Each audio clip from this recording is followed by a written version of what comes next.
Wow. Oh, there it is. Ooh, there's the echo too. Oh yeah. Technical difficulties. Please stand by as we deal with our technical difficulties. There we go. We good? All right. Well, every introduction is bound to get screwed up eventually. So let's get underway. My name is Remy. I am your DM for this evening. And before we begin, we have something to share with you. So please enjoy.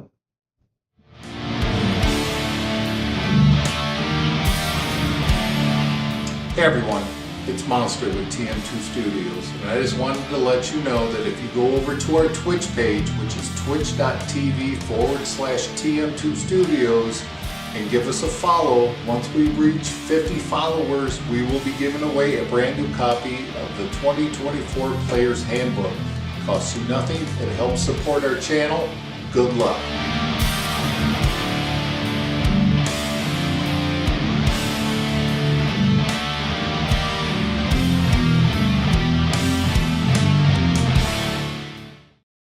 Welcome back. So, before we get underway, I would, like always, like to introduce our players for this evening and their characters. This time, I'm starting over here in the corner.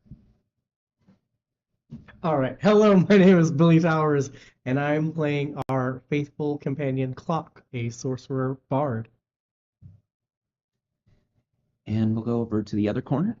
I am Jerry O'Malley, human wizard, and also the sound engineer and the video engineer and pretty much every other kind of engineer. He's got one hat, but many jobs. And over here. Hello, my name is Leonilo. I am the High Elf Druid, ready for battle. And then to our gentleman who you've probably seen just recently. Hello, I'm Monster. I'll be playing the talented artificer. Echoes. And so we get underway. The party known as the company, like always, seems to go through a lot. From towers that contain some sort of mystery of bygone eras and evil afoot, to devils making deals, to in towns that are not always what they seem on the surface level. Here, we find that our party has traveled for about 2 weeks, gathered by a assortment of caravans that brings us to the port town of Vestus, just on the edge of the continent where Telma, the city that they came from, rests. Through a set of circumstances, the caravan has gone through with little loss and good profit to be found. The party, however, was discouraged, frustrated at the fact that they are stopped for quarantine. Apparently, Vestus is infestus, with some sort of parasitic alien-like creature that tends to use humanoids as hosts. This parasite tends to incubate for a certain amount of time before bursting through the chest in a tadpole larval-like form.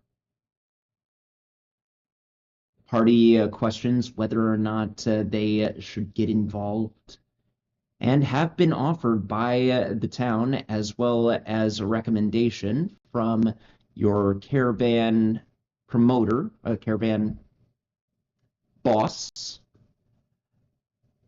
contractor, and while you haven't accepted a deal yet, because you're all more invested in trying to find the next tower that could lead to the mystery behind Gallas. That said, we've all separated. Party is out on their own in various different forms. Jerry has gone to the library. Some of you have decided to venture into the markets. Some of you are looking for things elsewhere in this town we have yet to fully discover. That said,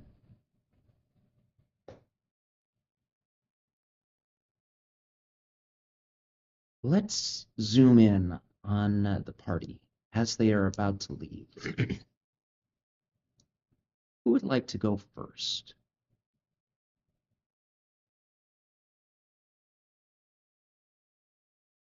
If not, we leave it up to the DM.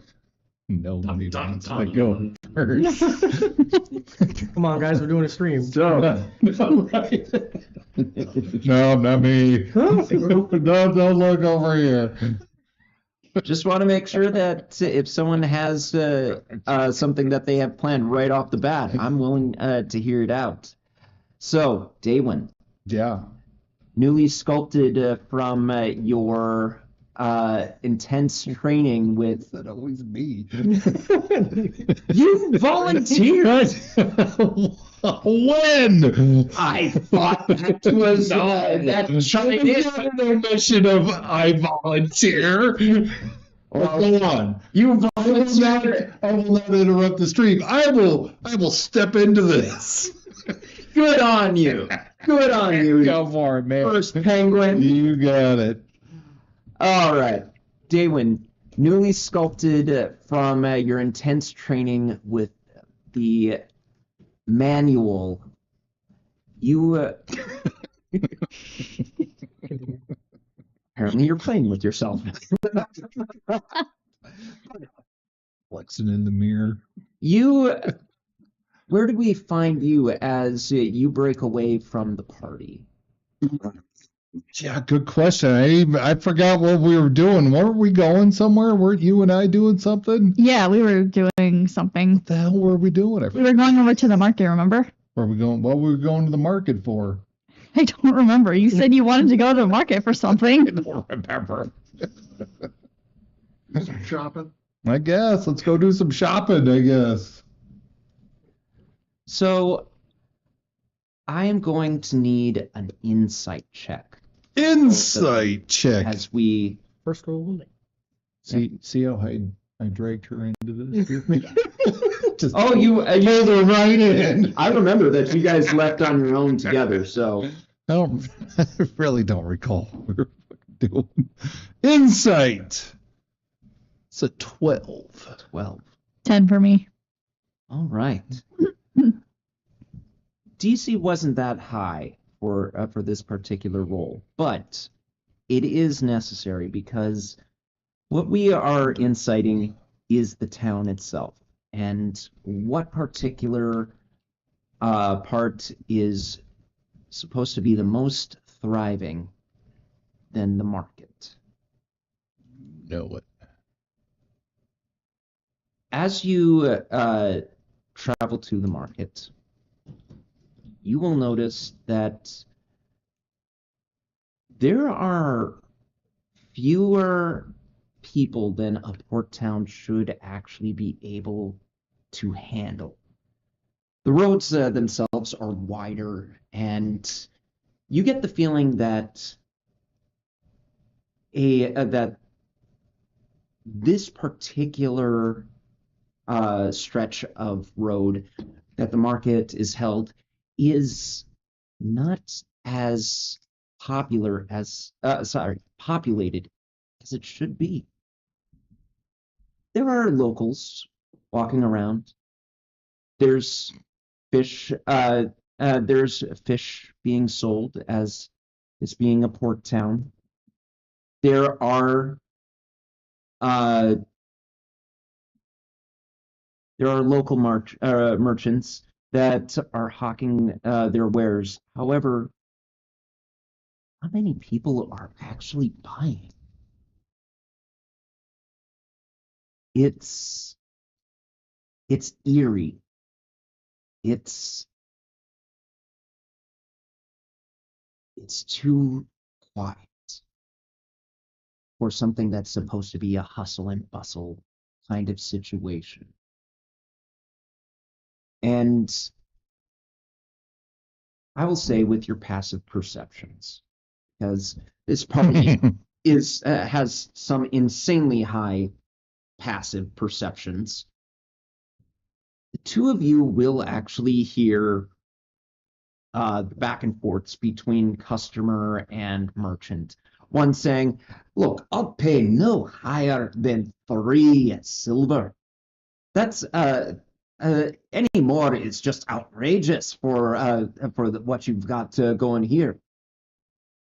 Inflation is insane right now. No, I can't go lower than 5. You'll be taking food out of my family's mouths. And you think your righteous cause is any better? Please, you'll be taking food out of mine." And that seems to be the bartering system around here right now. Is that everyone is just commenting on how high the prices are and how low people are demanding. There are even a number of shops and stalls where there are no customers. Things along the lines of general stores, smithies, maybe even a few uh,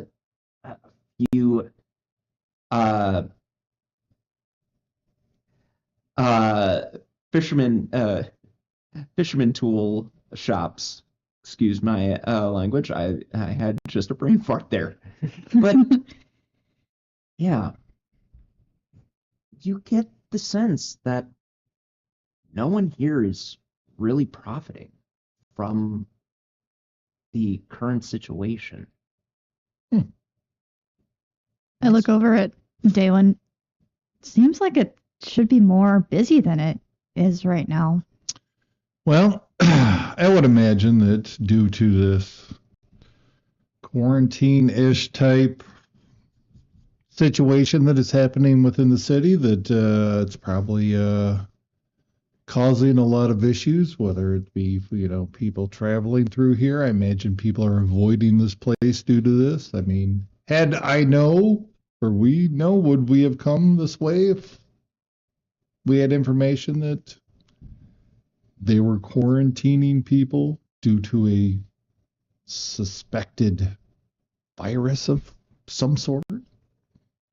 Could be. I mean, as I told Jerry, like, I'd seen something maybe like this before, but again, I'm not sure about this. Right. All I know is that those things are not from this plane. Do you think we should, like, ask around and see if I tell anyone... you what, are you hungry? A little hungry, yeah. Let's find a little shop here, and we'll get something to eat, and we'll see what we can glean from these merchants here. Okay, How about? sure. So walk over to this fish merchant who's having this conversation, and we'll just browse his selection while he's still dealing with this patron until they leave, and then we'll. Yeah, it doesn't take long for the fish merchant to spot you and goes, Dude in full armor and shit. "Look, if you're not going to buy anything, and all you're going to do is complain, I got other people interested." And the gentleman just was like, "All right, go boil your head," and he'll walk away, and you can hear the fish merchant just say, "Fish heads boil better."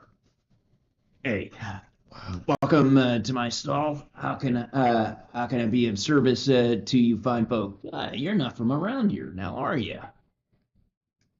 I'd take it with, What gives us away? oh, my keen merchant eye tells me that with clothes like that, you are definitely from Man. different lands altogether. So, can I interest you in some fish by any chance? What do you got? What are you peddling here? Well, we peddle in all sorts of fish from the Bay Area. We can't get any kind of deep sea stuff right now because of the quarantine. And he'll pull out a really nice salmon like fish, and just go, "These are in season right now. They have yet to spawn, but they have some of the best flavor around. Although if you want something with a little bit more Vestis-like charm, might I introduce to you?" And he pulls out a rather big looking crustacean that is just dangling there, it's dead. It's not doing the fresh catch. A little limp. Yeah. Well, I mean, we've got our only Next. crustacean. What else you got? I also happen to have some, and he'll pull out an octopus and just go, "You can't go wrong with some fine chopped up octopus. You can mix it with a good batter and fry it right up. Goes really well with any kind of ale, dark or light." Any oysters back there? Do I have oysters? Do I have oysters? And he'll step back and go, "Yep, we still have a few left from this morning's catch, if you're interested." And what time of day is it? It's by this point, it's getting from mid-morning to close to noon. Yeah, I think I'll pass on those. But When it comes to oysters, Leah, you want fresh, straight out of the sea, right then and there, not hours later. Hey. If you're looking for fresh, see. you got to get morning catch. I understand. I totally understand. But we've got quite our selection. We're well known for our fish, delicious and nutritious. You seeing anything that interests you? I would say maybe the salmon. All right, how many can I interest you in? I'm having a fine catch right here, and I'm always willing to strike a deal. Go ahead. Currently, we're going for about 6 silver a fish. It's a little on the steep side. Wow. 6 silver a fish? I mean, I could go buy a fishing pole for less than that. good luck with that, my friends. I know for a fact that they're selling fishing poles for about a gold apiece, and those guys are highway robbers. Meanwhile, I mean, a fine fish like this, And he'll actually pull up the head and go, "You definitely want it good and ripe." Well, I think considering that you said typically fresh is in the morning catch, right? When was this caught? This morning. Thank you very much. So, not fresh. Oh, I'm sorry, sir. Are you in need of something with a little bit more bite? Yeah. Well, then why don't you take your tallywhacker out there and see what you can catch? I guess I'll do that. I was joking. Please come. Oh. Come on, man. This is heckling 101. Heckling 101. Oh, haggling. Excuse me. Haggling. Haggling. Gotcha. It's the I accent. was gonna say. Haggling 101. All right, I tell you what. I'll give you 4 silver for the entire thing. For all the fish? Yep. All the fish. All the fish. Oh, my goodness. You see, if you're wanting I just pull out the 4 silver and money talks. money talks, but that, sir, is going to be quite a hard pass. If you want to, We'll take our business elsewhere. I'll give you Just start walking away. I'll give you all 5 of my fish for 15 silver. 5 of your fish. 5 All of the 5. salmon. All 5 of my salmon. For how much? 15 silver. So 1 gold and 5 silver. Yes. What do you think, Liam? I think that sounds like a deal. I mean, that's a good bargain. You think so? Unless you can see another merchant around who can fetch All right, I a tell you better what. deal. We'll do the 15 silver. But we're looking for some information as well. What kind of information are you? Well, we're, as you can tell, we're new to town. Yeah. So tell us a story about why this place is so dead right now. Oh my goodness. Tell you what. Put the money down now, and I'll tell you the entire tale. I'll pull out 2 gold and I'll set it down. All right. And he starts wrapping up the fish and going, "That's a rather big travesty here. From what I can tell, the hunters of the jungle started to actually get rather panicked when they started seeing all of those tadpoles starting to jump out of their chests, kind of thing. And since they couldn't find out where it was coming from, they had to lock down the town, so to speak, and hoping that they can keep this whole pandemic, and he starts on the next one, from spreading out to any other lands.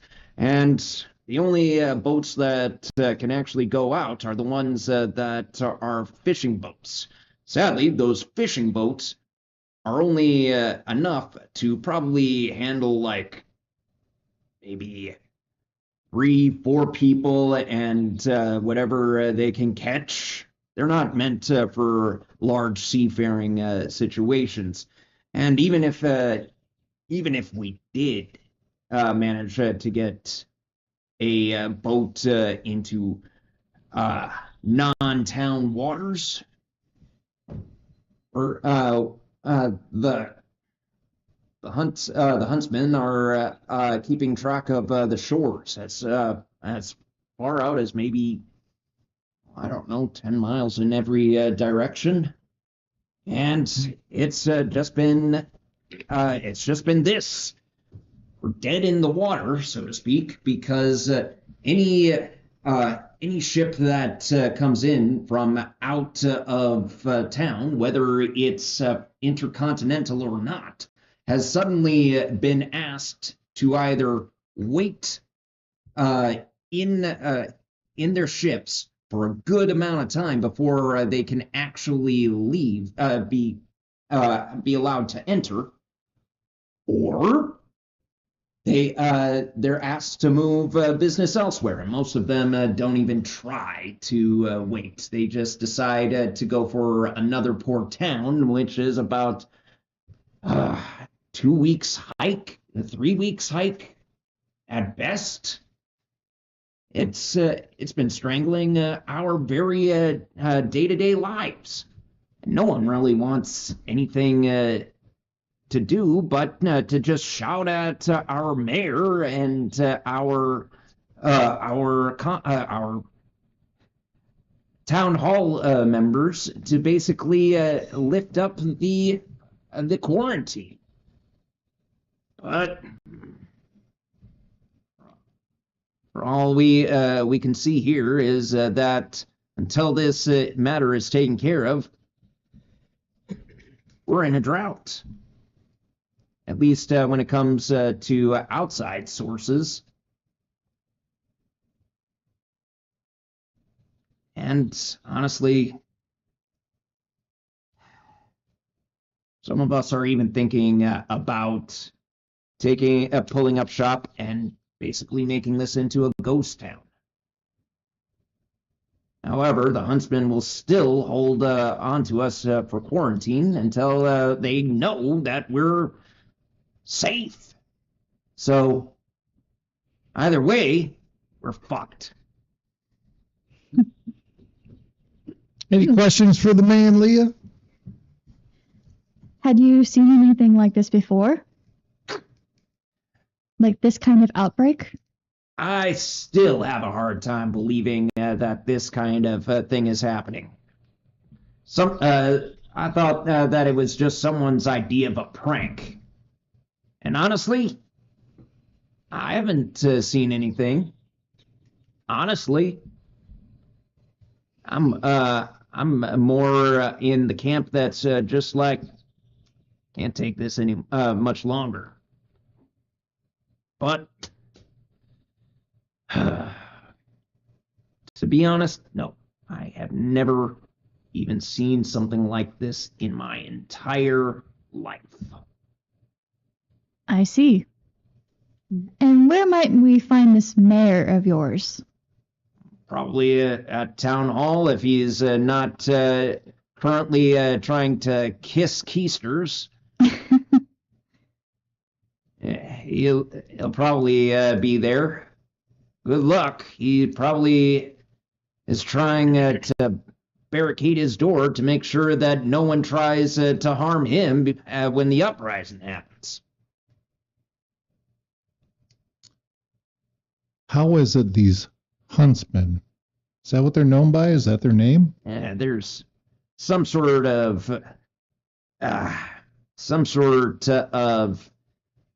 language that they speak. I think it's something like that the child of the displacer beast or something like that. It's a mouthful, so we just call them the huntsmen. The huntsmen.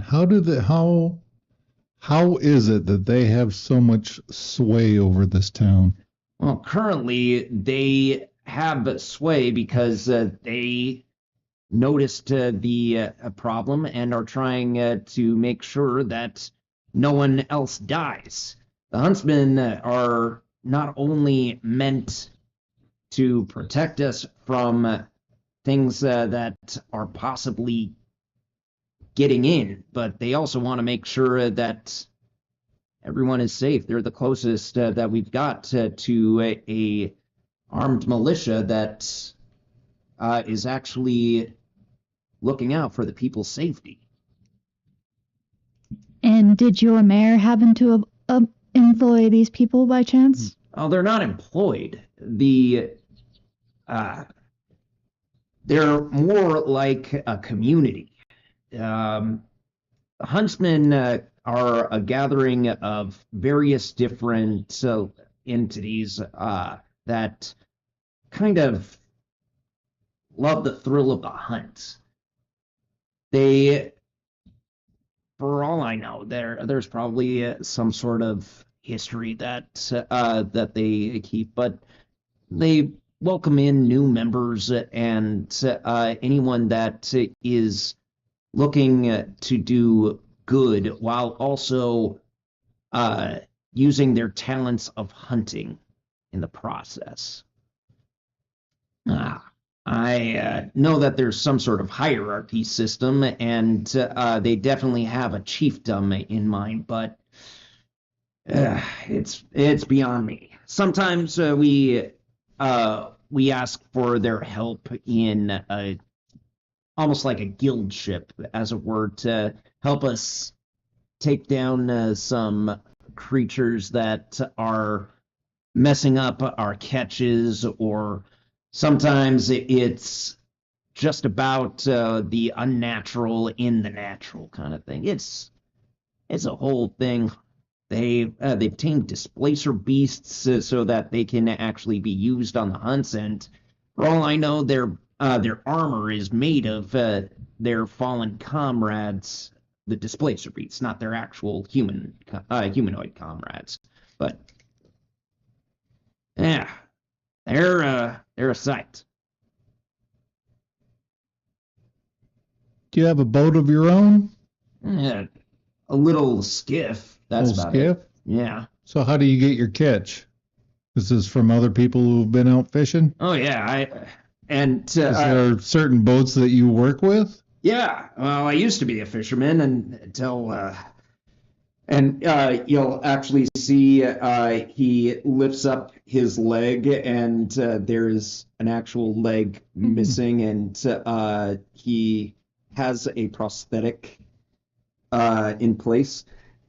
Till I lost a sea leg, and it's just been hard for me to actually get bring in the big hauls, especially when we get some deep sea stuff. Sometimes they get really, really big. Well, start eating some salmon. Appreciate the information. You're not even gonna cook that? Oh, man. Oh, wow. You don't like raw salmon? I at least put over a kettle and pour it off just so that I get rid of the parasites. Missing out. Oh. All right. Well, Thank you. much appreciated. He palms the 2 silver. Say, and if you're ever interested in some nice lobster or anything else that comes out of the sea, you give your old pal Phil a ring. Phil? Phil. Phil. Nice to meet you, Phil. Nice to meet you too. And come by again. I'll give you a good deal. I'm sure you will. Have a nice day. We'll head out. Now, as you head out, we're going to pull back a little bit and see where Clock is at this particular time. I'm going to be at the market as well. I'm going to be looking for some new armor. All right. Well, depending on what you want made, you can actually find a number of smithies. Just most of them barely have their fires currently cooking, Mm-hmm. but it looks like a couple of them are actually very active, and you'll see a number of them just like going, all right, I got a boatload of spears right here ready to go. There you go. All right. And anyone have an idea about those swords? Swords good? Yep. Okay. And it looks like the weapon and armor smithing shops are at least making somewhat an active go of things. Mhm. And as you mosey up to one of them, and this is one that you happen to mosey up to is called Shield and Words.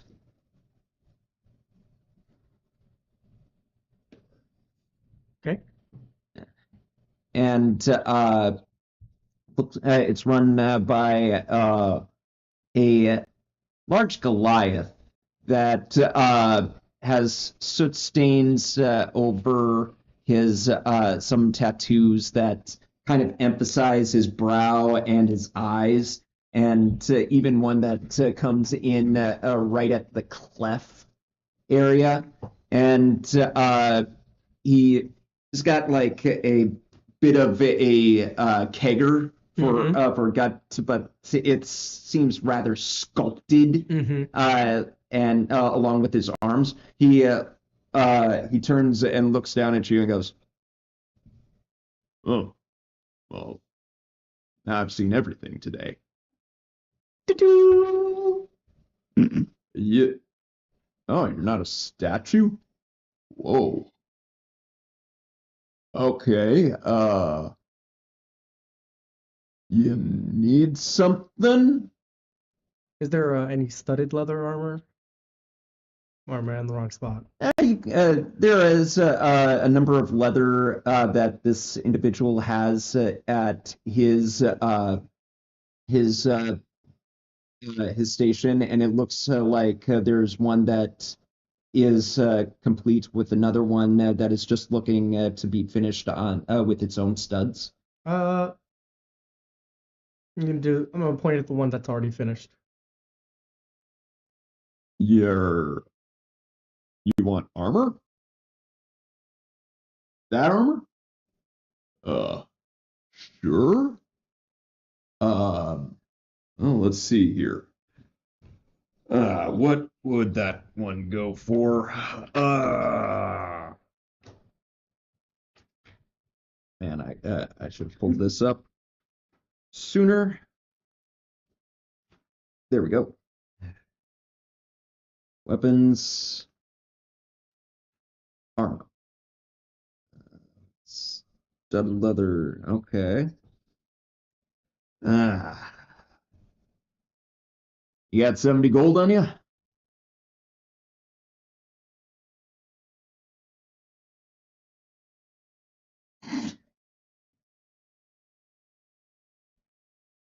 Think for a minute. 50? How about 60? All right. And he'll take it off of the mannequin and go, oh, well, let's see here. Hang on a sec. And he'll pull out a measuring tool and just like take your measurements down and go, yeah. And take a few quick moments to like properly tailor it to you and go, yeah, that should about do it, buckles and all. I don't know if you can you feel? Does it work for you? Feels good? All right. I'm gonna do my little screwdriver finger and show him that like start putting like where the bolts are or where the studs are, just start pushing them into my armor a little bit so it fuses to me. Yeah. Just to show him. What the? You're practically the armor. And then I'm gonna point to some of the other forgers that aren't lit or they're just hanging out. Oh, yeah, that's mainly due to quarantine situations. Those that don't specialize in armor and weaponry are pretty much running low on business because not many people need things as fixing because there's little work getting done, and it's kind of choking us out. The only ones that are really getting routine work are those that work with the huntsmen to either fix their weapons or get them some new ones. So, yeah. I'm doing all right myself, but I'm not contracted just to them. I tend to make sure that everyone gets my attention. So, yeah. In there, Pull out the little note cards that Jerry gave me.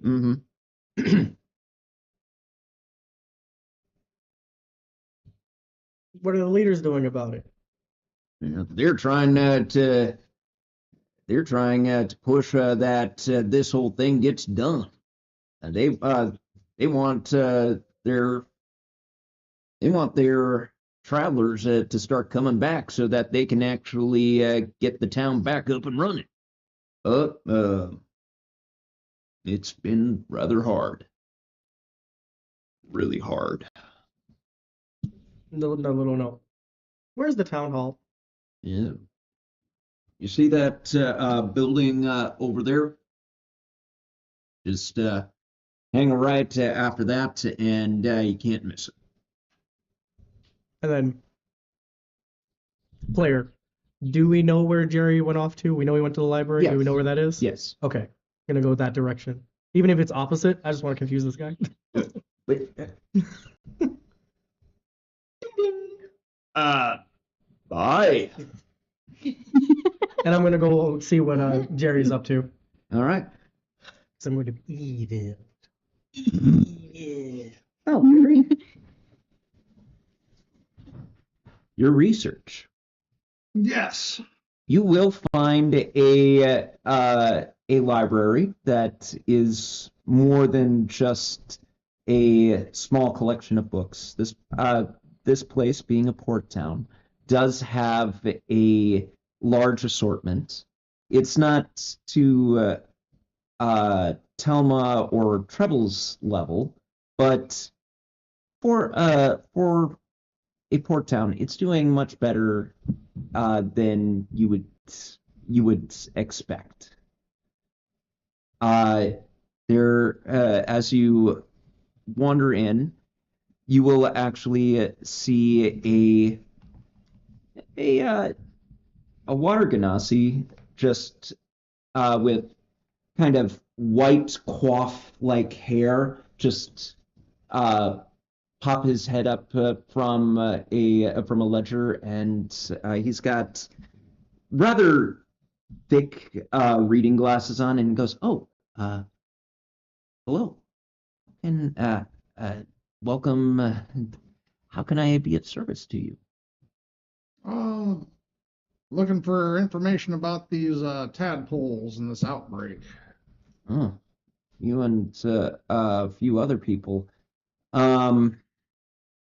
Well, I can locate you to medical maladies and to the section on local xenobiology.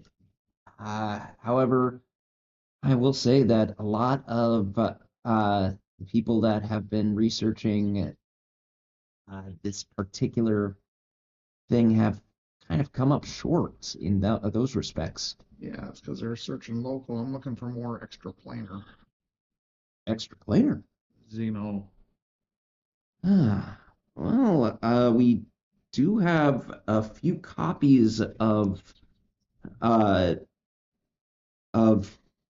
monsterology books and journals from copies, of course, from explorers that have traveled into the planar area. It's extraplanar areas. Do you know specifically which plane by any chance? Well, I can certainly help you find books if you're willing to go diving. That's what I do. Oh, fantastic. Let's get started. I will let's say make me a investigation roll, and you can do it at advantage since you've got this librarian helping you and you've got a narrowed subject matter.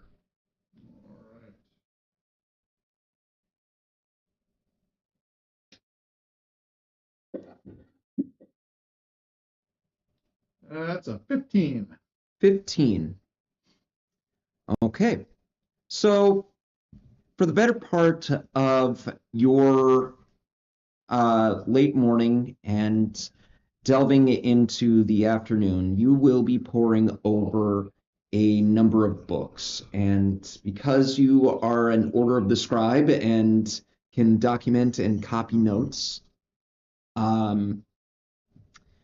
you will find a large collection of different forms of creatures and sightings throughout the known planes, and it's still a niche subject, but you find all sorts of information. One talks about a insectoid-like creature that manages to walk on two legs and has four arms that tends to put their larvae into human hosts in order for them to incubate.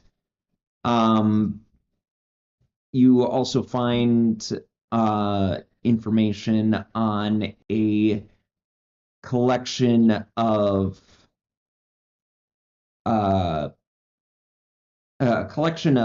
almost lizard bird-like creatures that after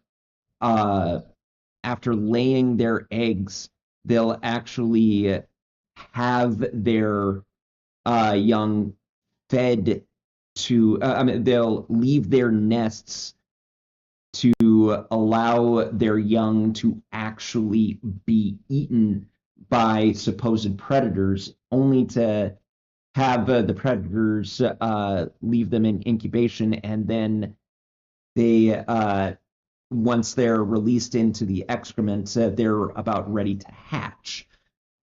You also find documentation on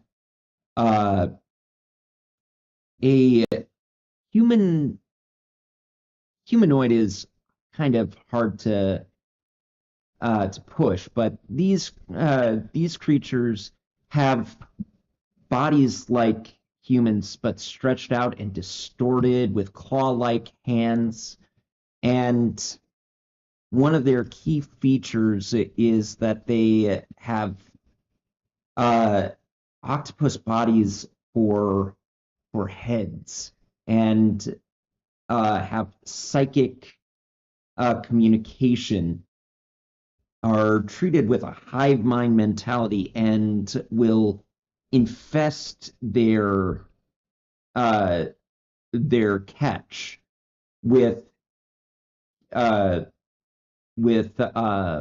some sort of leech-like tadpole that burrows into a person's brain and slowly transform them into these creatures.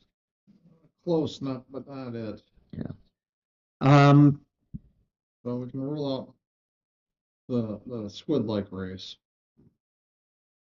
And it is probably also something to note that you do find a collection of frog-like creatures that have an unusual multiplying process. Some of them are known with to have various different colors, and while it is not explained as to the various different natures of their colors, they have a knack for multiplying by either scratching their victims with their unusual claws to start to turn them into these creatures. However, some are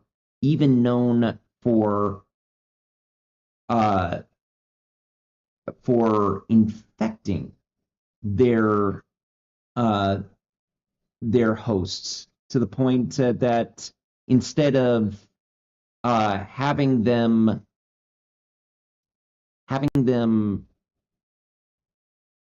uh, having them transformed into these things, they'll actually just have a young start to feed on them until they're gestated enough to come forth and walk on their own. It's not very detailed, but it is there is records of travelers saying that they had to take extreme measures in certain cases to either save the host or to put them down while they still had the chance. And there are a few sketches, and they do look like toads that walk on two legs. Some of them look like they wear only but loincloths, whereas some walk around with paraphernalia and totems and fetishes in their possessions. And you seem to just note that some of them are written like with red, blue, green, and that's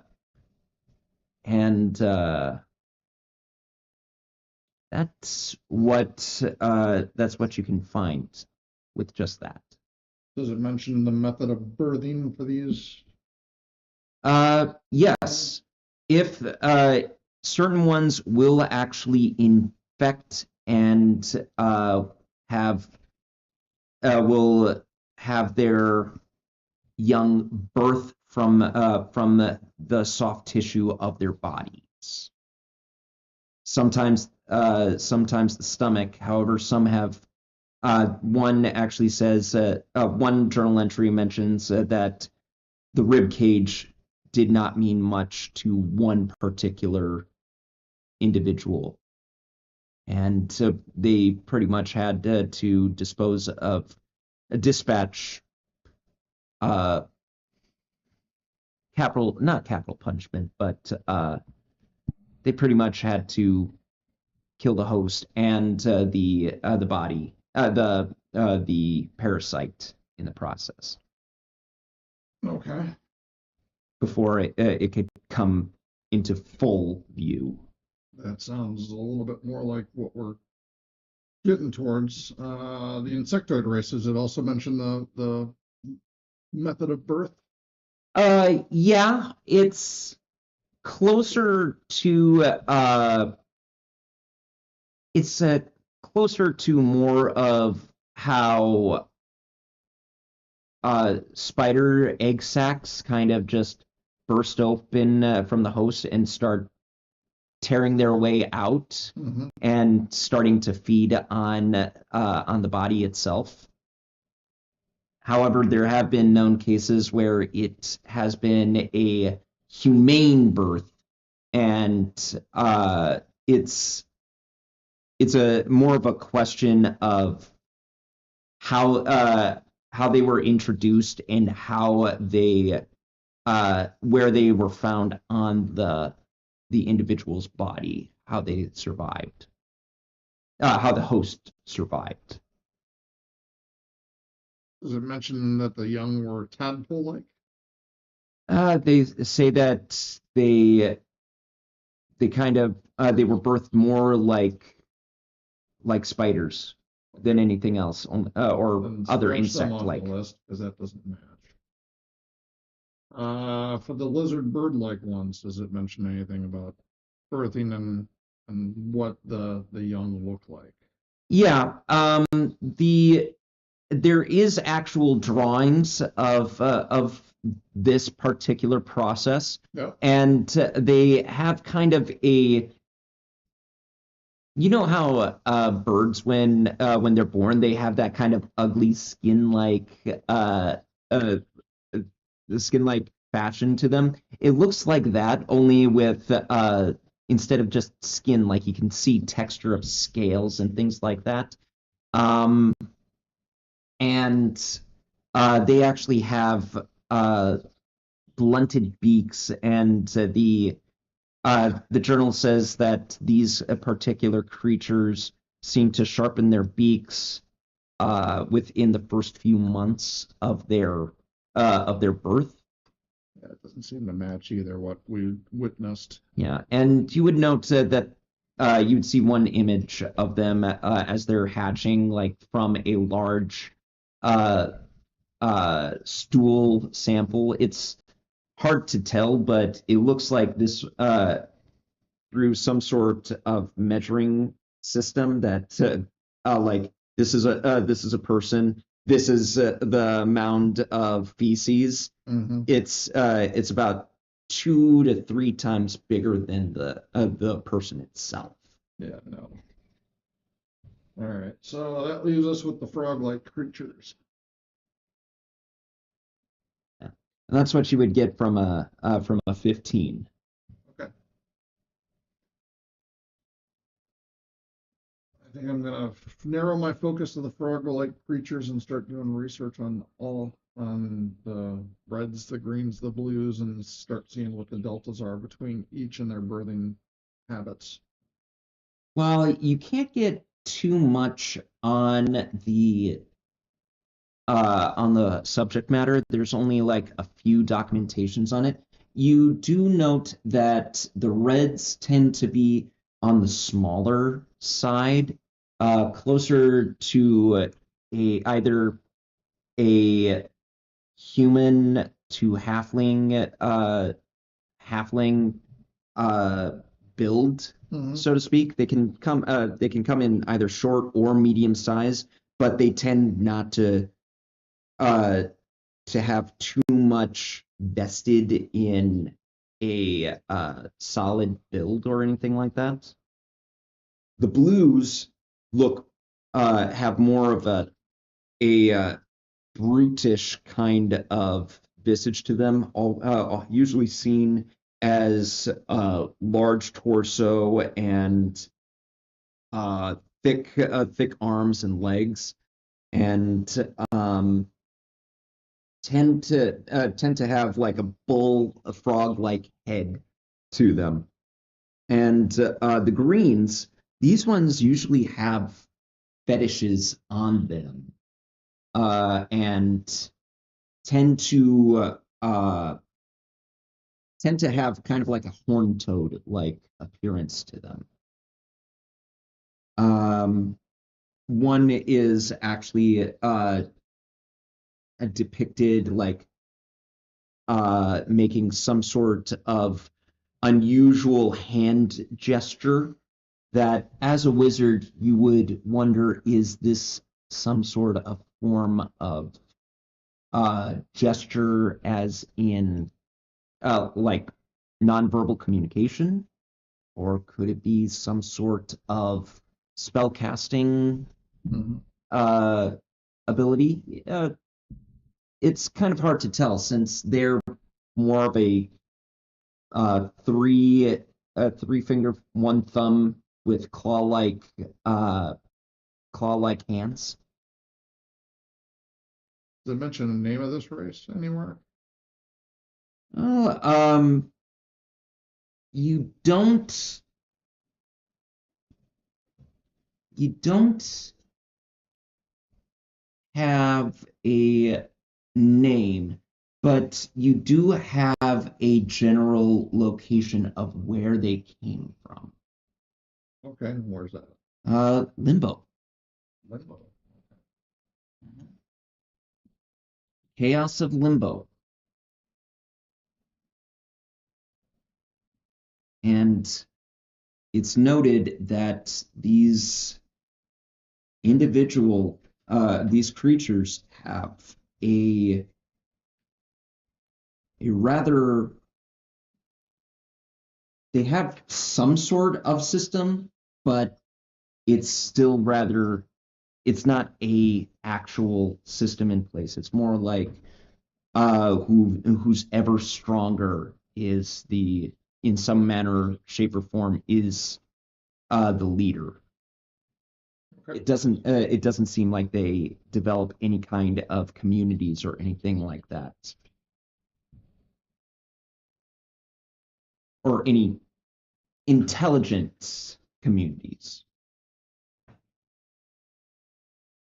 Might be a stretch, but would I happen to have any identification markings of the young to identify which one is which? Which ones are red, which ones are green? Not, not that you can tell.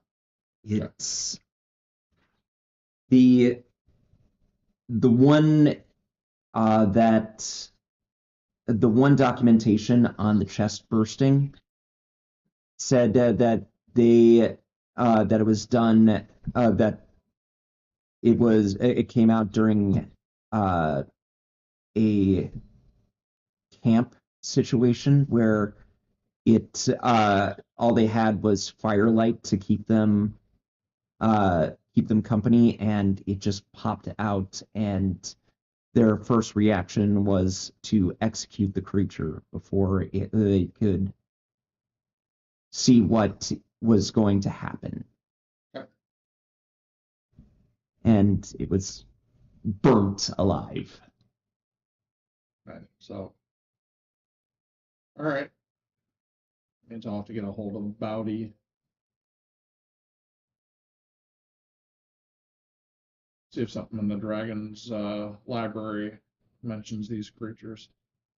Sure. Are you sending a message now? Yeah.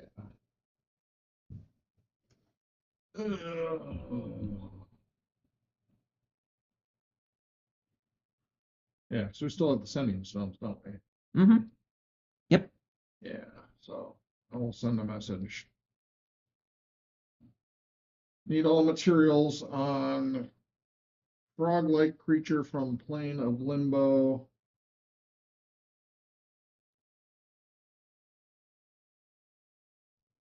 Particularly those that burst from the chest.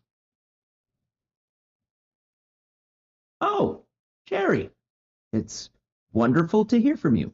Hey, how you doing, buddy? We're managing. Our tower is security systems are being active lately. Can't tell you where or what they are. Whatever interacts with them is making noise, but not actually engaging with it. Yes, I can definitely look into this. It might take me some time. Would you like Grellock to also do the research as well? Please, need this in an expedited fashion. Of course. Town suffering from tadpoles bursting from chests of villagers. They're what? The town infested. Oh, This that's is the town. Vestus? Yeah. Vestus is in serious trouble. Okay, yeah. Limbo, you said? Yeah. Frog-like. With young that burst through their chest? Yeah. Well, I know that Tansis has had some sort of planar interactions, I can definitely take a look. We'll see what we can get to you and get back to you as soon as we can. Excellent. Thank you. All right. And around this time, clock, we'll say that you will find the library and can interact with Jerry. Yep. Turn the corner real fast. Jerry. Jerry.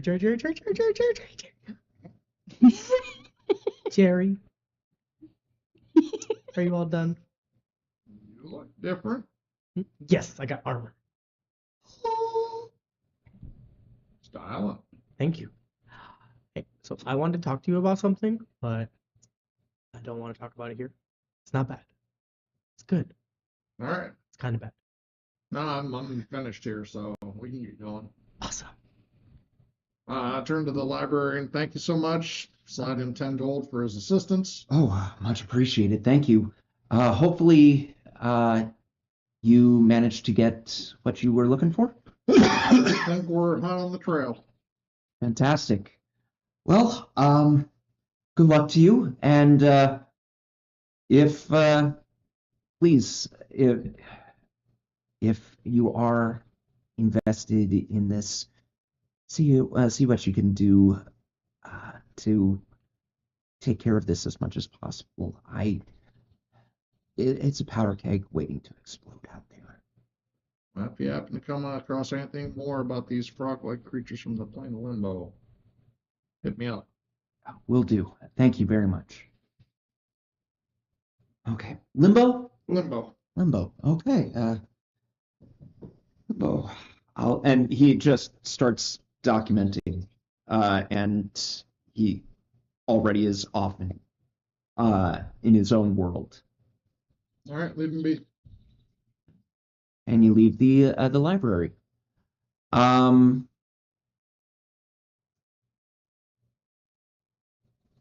You are you said that you are looking for a location to Mm-hmm.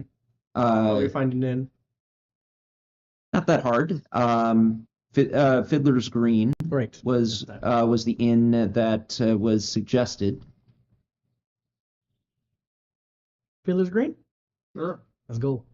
All right.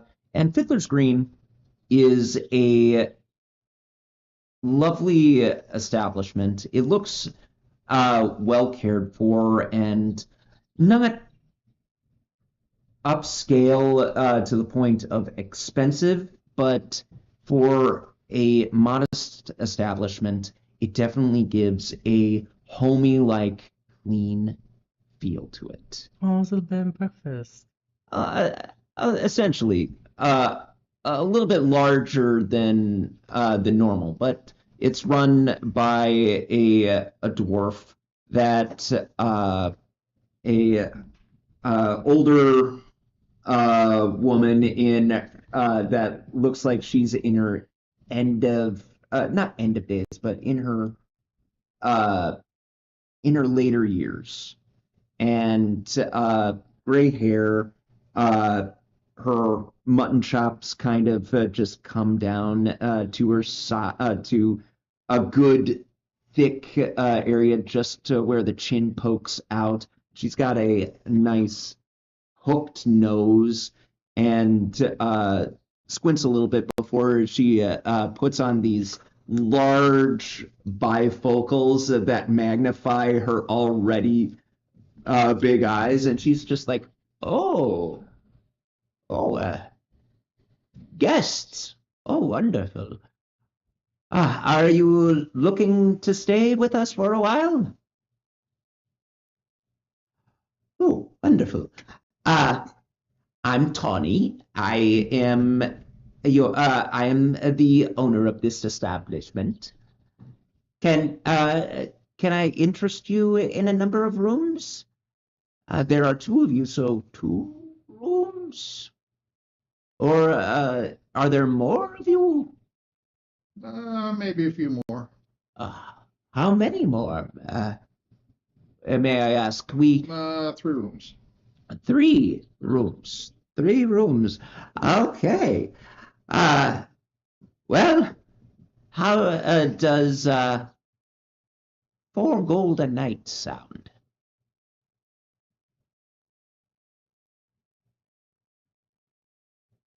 And that comes with food and uh, and bed services if you need clean linens or towels or anything like that. All right, that'll work. Wonderful. So, and Jerry, her beard is so pretty. Can you tell her that? and if you need any services, just ask for Tawny, and she'll put out 3 keys to you. Is there anything else that you need? Other than my animated companion here loving your beard. Oh, that is so sweet. Oh, you're too kind. I've been growing this thing for nearly 200 years.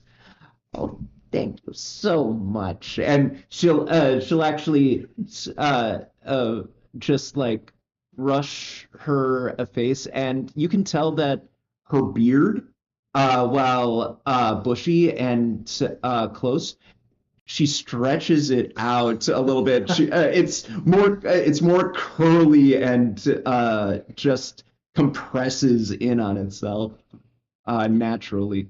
Of course. Uh, um, Wonderful. These are your rooms. One faces the north. We've got 2 that face uh, uh, sorry, 2 of them face the north, and by happenstance the sea, and the other faces the jungle in that is to the east. All right. And again, if you need anything, just call on Tony. Will do. All right. So you get into one of the rooms, and you have your privacy. Okay. Jerry. First of all, obviously we want to help these people because they do not deserve to suffer. This is a bad time for them. But in terms of what we could get out of it, the huntsmen weren't offering a lot, but imagine what a whole town would offer. That's all. That's all. And I didn't want to get in trouble. I don't want. It sounds mean, but at the same time, we got things we need to do, and I think having a whole town on our side would really help. Well, I'm looking a little bit longer term. Me We too. save the town, we have a whole town of allies in the larger fight. Yes. And that could make the difference when we get to the larger fight. Absolutely. We got the huntsman, and then I'm pretty sure the town has a guard somewhere, you know, and then I'm pretty sure anyone who's able to fight that isn't normal used to fighting, they're gonna help too. So I'm just saying, I know this might be a long adventure, but I think it might pay out in the end. I think so too, in terms of allies and abilities. I think there's a tremendous upside in helping these folks. Also, showing a little bit of my bard, I can't help but like coming in like, a couple years from now, like, oh my God, it's the company. Never mind. There's something to be said about that too. Okay. I didn't want to sound greedy outside. It's not greedy. We're fighting potential. Well, we don't know if it's a lesser or a greater evil. We don't know how this impacts the larger issue. It could be a completely tangential thing where this just happens to be coincidental and not related at all to the larger quest that we're on. Or it could be that this is very much integrated into the larger quest because these creatures are actually allies of our larger quest. I also think this might complicate us because aren't we supposed to go further than this? I forget. Are we where we're supposed to be, or do we need to pass through here? We're near, if I recall correctly, and Game Master, correct me if I'm misspeaking here, but we're near the area of the tower. We're not exactly there just yet, Okay. but we're close. You would note that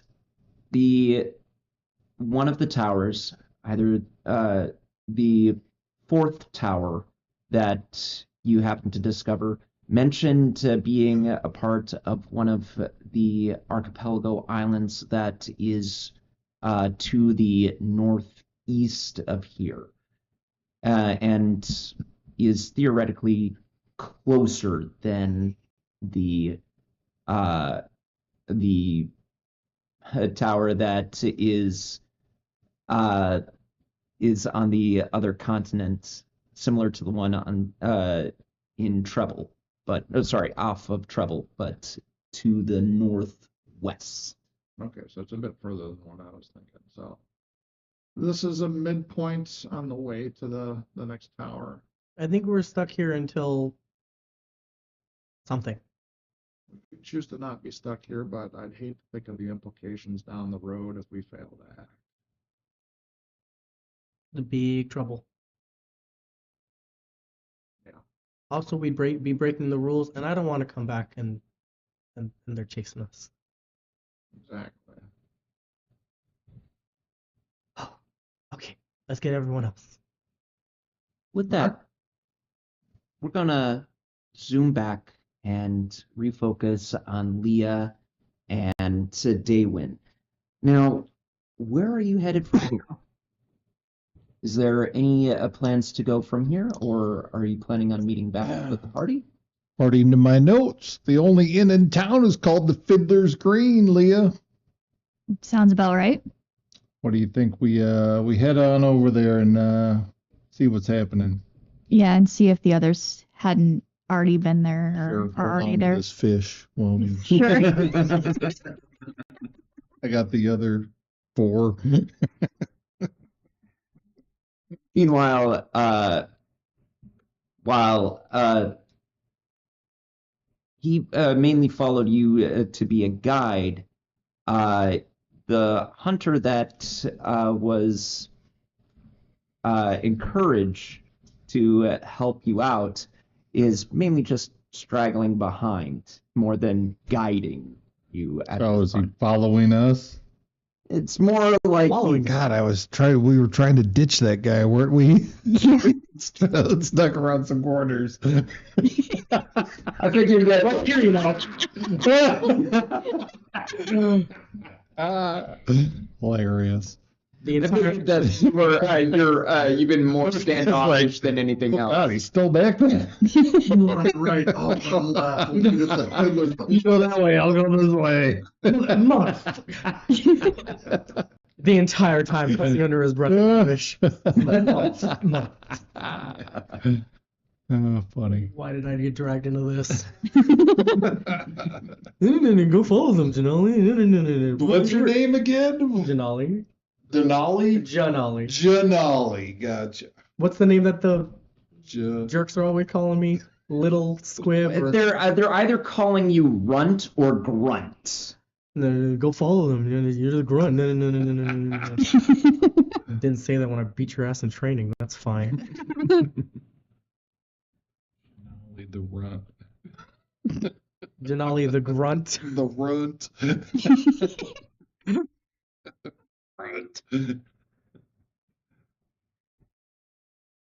So you make your way back to Fiddler's Green, or to Fiddler's Green, I should say. The diddler's bean, yes.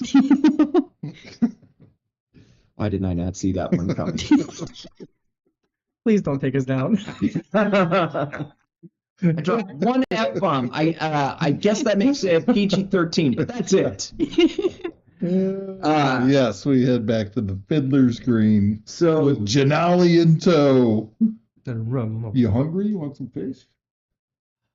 after it's cooked. Maybe we can have them cook it up. Perfect. Let's go. So you'll make your way there, and as you are walking up, you'll actually see Clock and Jerry coming out. Oh, there they are.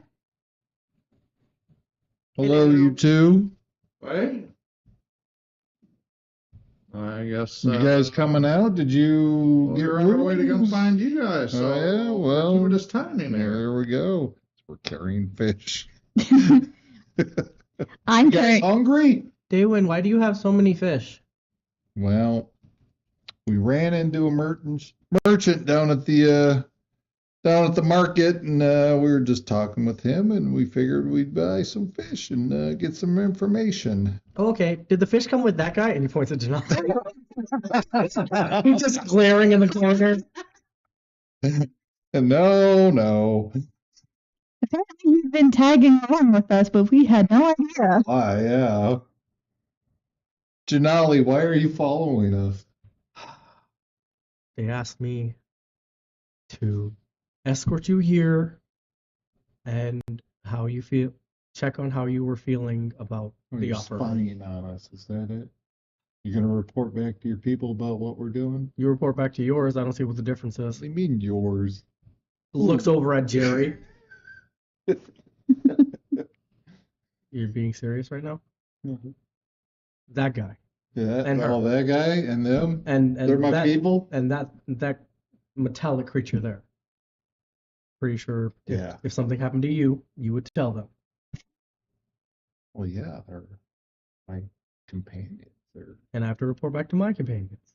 Well, it's more like a village of people, not just like a few individuals. You're a very difficult person to be around.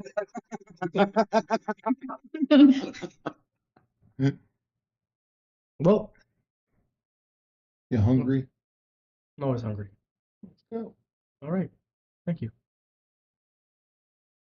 I'll just head in, and I'll head to the. Is there like a inn or like? Well, it's an inn, right? So is Yes. there a kitchen or Oh yeah, there's a kitchen. the you'll- restaurant area or whatever? Yeah, there's- tavern. There's a dining room area. It houses like maybe 3 different tables with comfortable chairs, and there is a kitchen with a window that allows the chefs to actually look out at the dining room area, like so. So Sure. Is there a door that leads into the kitchen that I can just? yes, there is. I am just gonna go kind of bump the door open and see if there's anybody in there And there is there. as I'm it- holding these fish. There's a rather old dwarf that's more beard than body at this point in his life, and he looks up at you and goes, "Oi, yeah, you need something? My good gentleman, I just bought these fish at the market. You calling me a gentleman, Yeah, you look good. sir? I work for a living." All right, my good scoundrel. Ah, thank you. Makes me feel younger. Makes me feel like I'm 200 again. If you can't tell, we are not regulars here in your town, and I bought these fish at the market, and I was hoping that maybe you could just cook them up and serve them out. I am just going to give them to you. You do what you want with them. Oh, yeah, that and you can see like he's barely like Got he's the- squinting. Like Are you high? What's going on? my vision went out about a good 45 years ago. And don't worry about it. I can still see everything in front of me. And he gets right up close to you and goes, and he's looking at the reflection of himself in the armor and go, "Oh, you're a handsome devil now, aren't you?" Excuse me. and yeah. Yes, I certainly trust this gentleman around fire.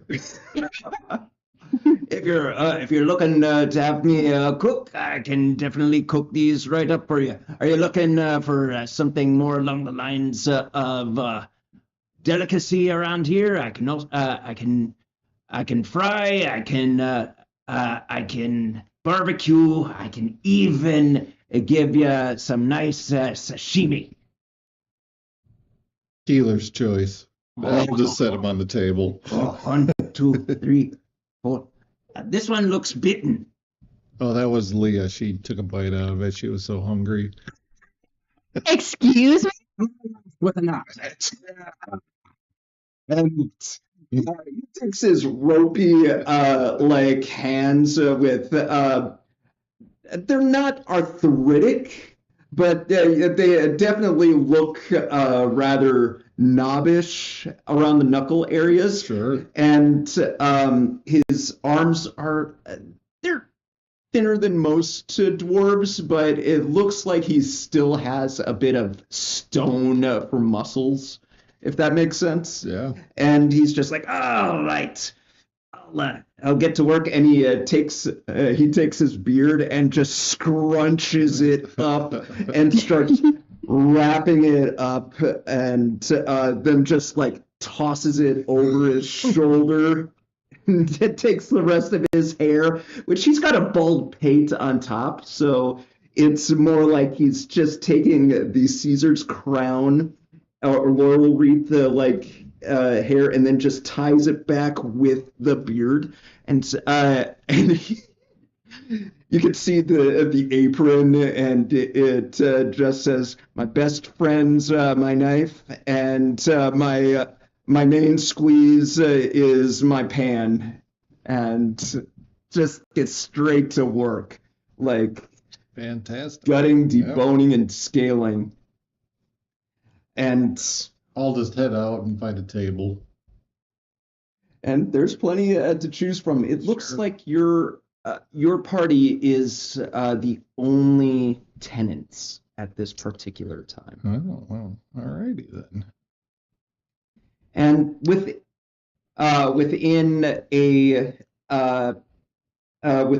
like half an hour, you've got this older gentleman just walking out with a whole bunch of serving trays in hand, and he's like, "All right, I've got grilled, I've got barbecued. I happen to think that you might like the sashimi," and he just plops a whole collection of various different assortments, and he goes, I don't know if you're interested, but," and he pops the roe out as well and goes really well with the sashimi and maybe a little bit of these vegetables right here, and and the grains too, but also, if you don't mind, you plan on doing anything with those with the fish heads or the bones by any chance? They are all yours, my man. Wonderful. I can make good stock out of that. And he just goes back into the kitchen and goes, "Oh, by the way, name's Buford. Buford. Buford. If you're hungry, I'll feed you. If you're starving, well, you'll be fat soon." And he's back in the kitchen. All right. Well, everybody, have at it. All right. Run. Pretty boy. Pretty boy implying you're only good for armor. I'll have you know that he's quite good looking with the armor. I get to see my face in it. You're a good mirror too. What do you know? Anyways, it was O'Malley, right? Yeah. So, knows it's only been a couple hours. I know you're not in charge. I know it's only been a couple hours. Smack him in the back of the head. And I elbow him in his face. Fuck out of here. Take his fucking food out of I it. got enough to fuck out. I'm not kidding. I'm not either. All right. We're gonna go through this again, I guess. Oh, Jesus fuck, man. I'd like to go on record that this time it wasn't the village or the community. No, it's just us.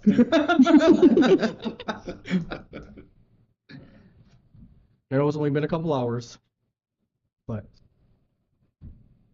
wanted to re-extend our offer. As you can tell, town's not doing great. Town's not doing great. We're not doing great. Well, we're digging into it. All right. Well, I'll check in with you later. Let you get to it. And have a pleasant rest of your day. All right. You take care. All right. Janelle walks off. Okay. Fuck out, Ron. Shut your mouth! You know, actually, there's a little something nice, and I put sprinkle something just on his. No, just fucking knock it off. Get the fuck out of here. What is it that you sprinkle? Oh, it's just herbs. Nothing else. Just plain harmless herbs. Okay. But he doesn't know that. All right. Janali walks off, storms off, Kill you.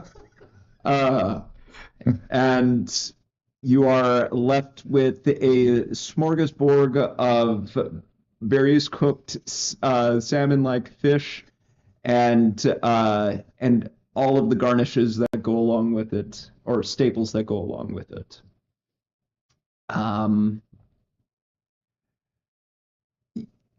Essentially, for the party, you get the feeling that Tawny and Buford tend to run a clean ship, but they also respect customer privacy. So they are either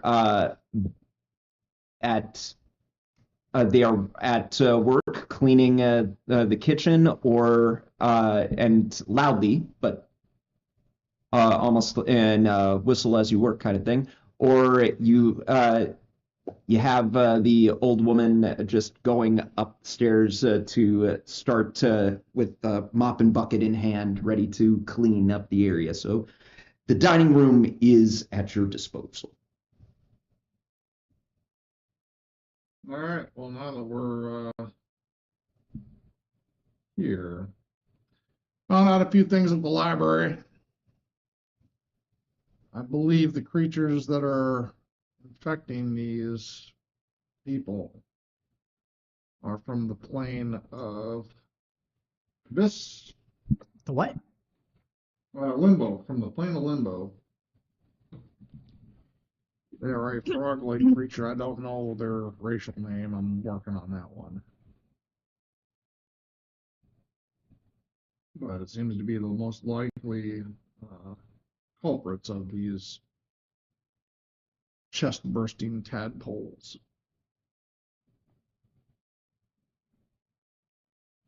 Had I heard of this type of plane before? Same question. Okay.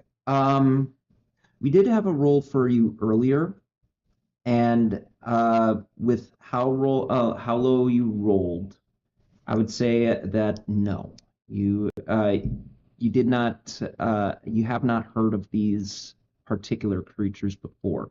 You have heard of Limbo, which is a plane of chaos, and the creatures born there tend to live in not just a constant state of chaos, they cause chaos. And Clock, I would say, being only 5 years old. Fair. No. Hey, I'm 6. I had a birthday. Mazel tov. Thank you. Still don't know anything though.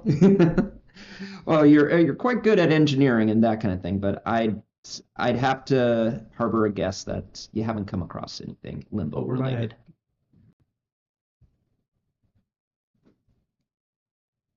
I look over at Jerry. I've actually heard of that plane before. I've come across it in my studies. I'm not sure if these creatures are from that plane, but if they are, then this is bad. because planes creatures from that type of domain cause chaos. So this could be bad. Wow. That explains their MO and why they're here. Right. And general effects that they're having on this village are right within that line of being. Mm-hmm. So all signs point to these are the creatures. I agree. Now, apparently there's multiple different colors of them with different capabilities depending. We don't know which one we're dealing with specifically, but I got Bowdy working on this back at the very first tower. Hmm. And Relic. So I'm hoping we'll get an answer from them shortly. One can only hope. But given that these are creatures of another plane and that they're here, I would assume that either they're A, camouflage, which means hiding really well, or B, they're using some sort of invisibility to mask their presence.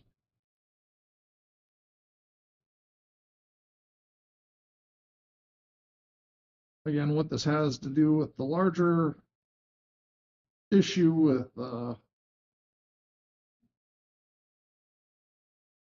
our overall query, I'm not sure yet if they're related at all, and if so, how. I have a guess. It's not a good guess. But other tower was in one of the hells. Could this tower be in limbo? Possible. And that's how they're getting through? Could be that when the tower moved, that things started shifting amongst the planes. I mean, Carmanian could walk in and out from the city whenever she wanted to. She's super powerful, so that could be different. Yeah. Do you think she would have any idea what these are? Or what they want? I'm sure she would, but I'm not willing to pay the price for her information. Oh, that is true, yeah. She fetches a heavy price. Oh, yeah.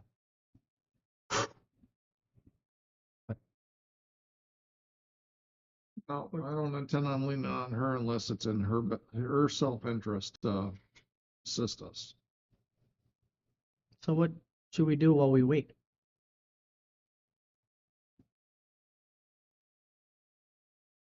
Have a dance party? I don't know. Starts playing a tune. And we do have all this fish to eat. That Daywin and I so happen to buy. So let's eat. Mm-hmm. Let's finish up the day here. Question is, do we want to involve the Hunters Guild in the information we have so far? Can we trust them? That's the main question. I trust that they're going to do what's in their self-interest, and right now, solving this thing is in their self-interest. Right.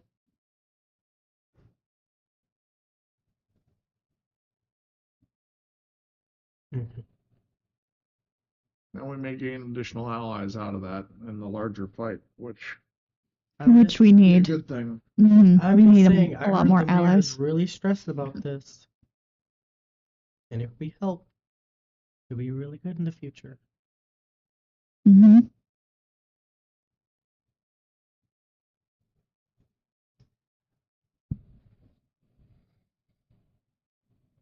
As you finish your meal and you head to your rooms. Jerry, it is sometime around midnight that Bowdy does get back to you. And he they are rather frantic as you hear from the Sunny Stone. Jerry, Jerry! Yeah, Jerry, are you there? Jerry? They say that you're still alive. Jerry! Yeah. What's up? Okay. Quick question. When we first met, where did you find me and in what state? We found you in the workshop. You were disassembled. Okay. And Grellock, he wants to know if you got his hair care product. You never asked for any hair care product. Okay, you're him. Okay, you're you. Wonderful. So Jerry, I'm gonna level with you. We've been doing that research. Limbo frog-like creatures tend to use humanoid hosts for their youngs. Yes, Yep. and limbo. Kansas did have a bit of information on these creatures, and it's not good. They tend to be an invasive species known as the Slaad. Slaad. Let's just call them Slaady.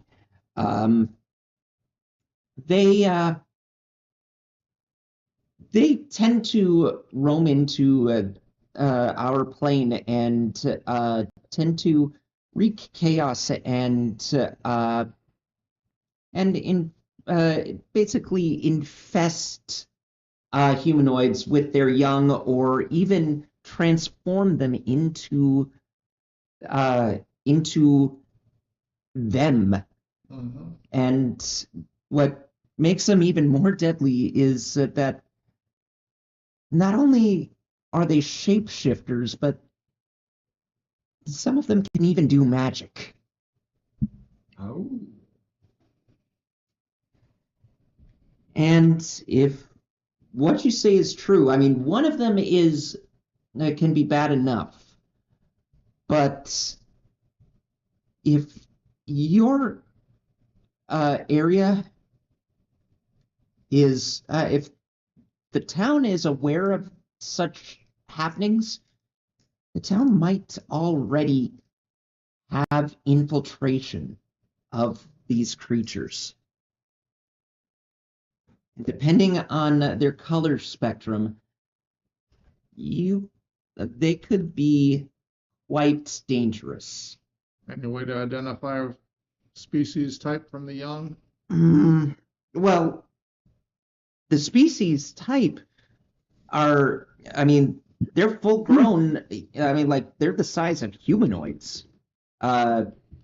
Medium build, tend to walk on crooked legs and have sharp claws, whereas the young just look like tadpoles if they are if they're born from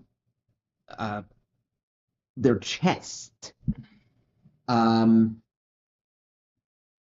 As for telling them apart, I mean, Kansas always just a lot of Kansas's information basically just has them discussing that they tend to be a bit more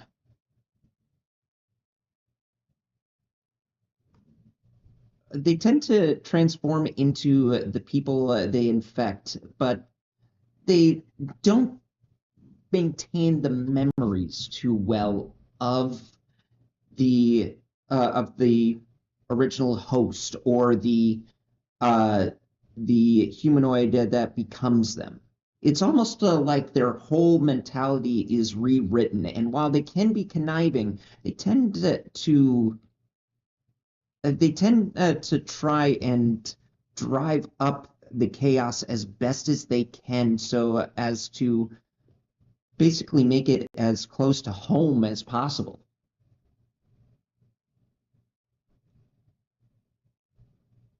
And what colors have you come across? We've only seen the young, and they're not. I don't remember any particular color associated with it. So I was wondering if there was a way to tell them apart from the young. Well, the red ones tend to not be able to reproduce by infection, but by basically attacking and embedding the larva into them, the eggs, and they take the longest to fully manifest themselves. It's not a instant process, but it could take anywhere from a couple of hours to a month, depending on how well the human host gestates. It's the blue and the green ones are a lot more straightforward. You get scratched, you could get infected, and they basically will start turning you unless you take immediate measures. What else?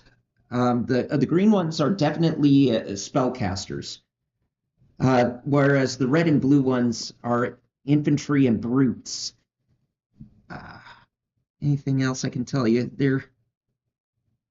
Tansis did write that there are other types. The gray ones. Stay clear of the gray ones. They're just bad, Jerry. They're bad. Not only can they cast magic, but they have a fondness for the dead, and you don't want to get close to those kinds of things. It doesn't really fit what we've been seeing here. Oh, good, because if they get a hold of a corpse, they get even meaner. Much, much meaner. These things become even more powerful and more of a threat.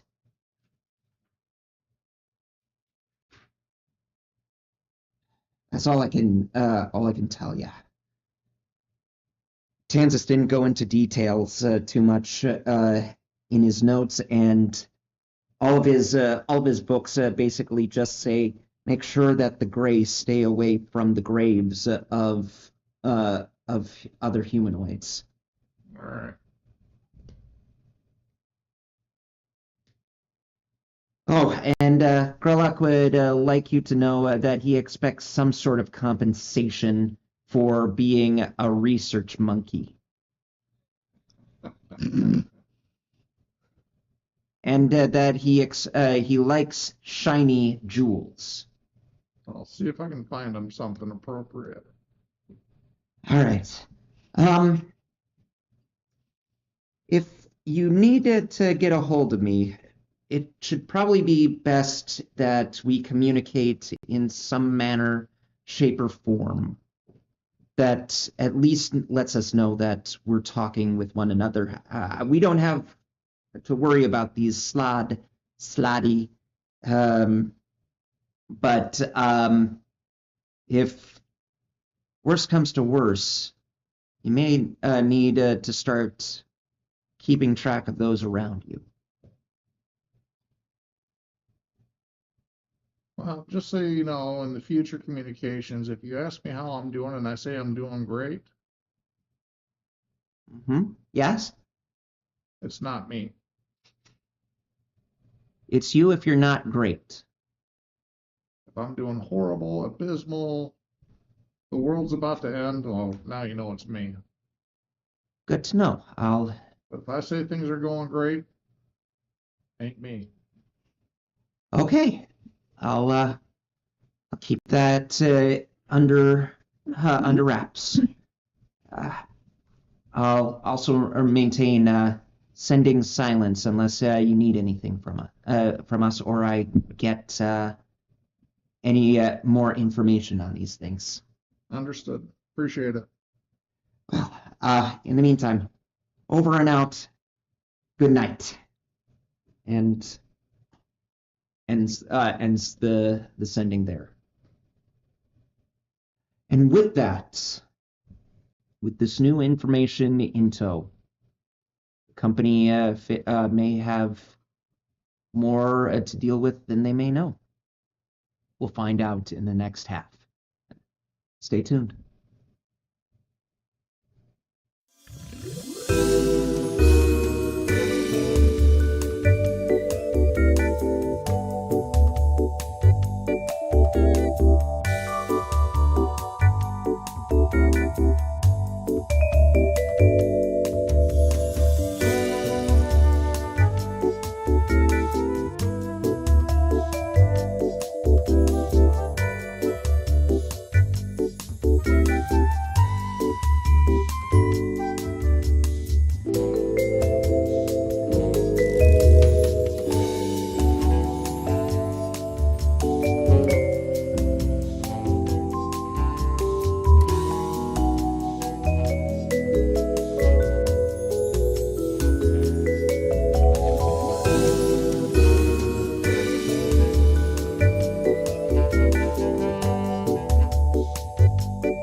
welcome back.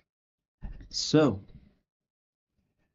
for those just tuning in, the company has started to venture around Vestus, the port town of the continent where Telma resides, and have made new discoveries. The town is currently not only in quarantine, but is essentially locked down so that any kind of spread is managed or taken care of. It is also rather difficult for the townsfolk to make any kind of money. In fact, they are now racking up prices and demanding things from their government in order to resolve this quarantine. And our investigators have just learned that the creatures involved may be from the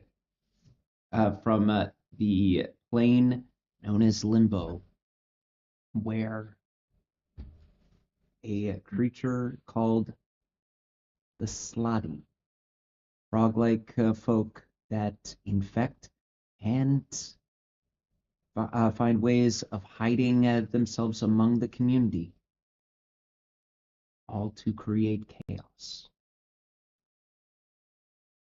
It is midnight as Jerry received this news from the tower lock and the automaton known as Bounty. Jerry, is there anything you do at this moment, or do you choose to turn in and wait until the morning?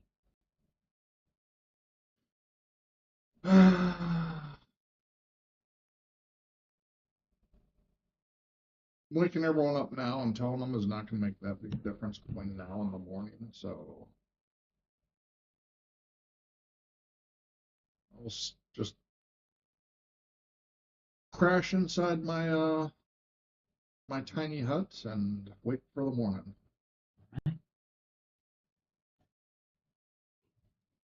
Clock. Yes.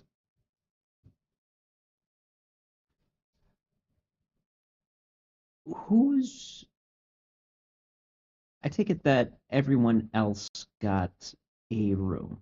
Are Yes. you stationing yourselves in a room, or are you choosing to spend it elsewhere? I'm bunked with someone. Okay. Anyone in particular? Hmm. I've known Jerry the longest. I'm sorry. All Nothing to right. apologize for. There's plenty of room inside the tiny hut. Clock, how do we find you resting?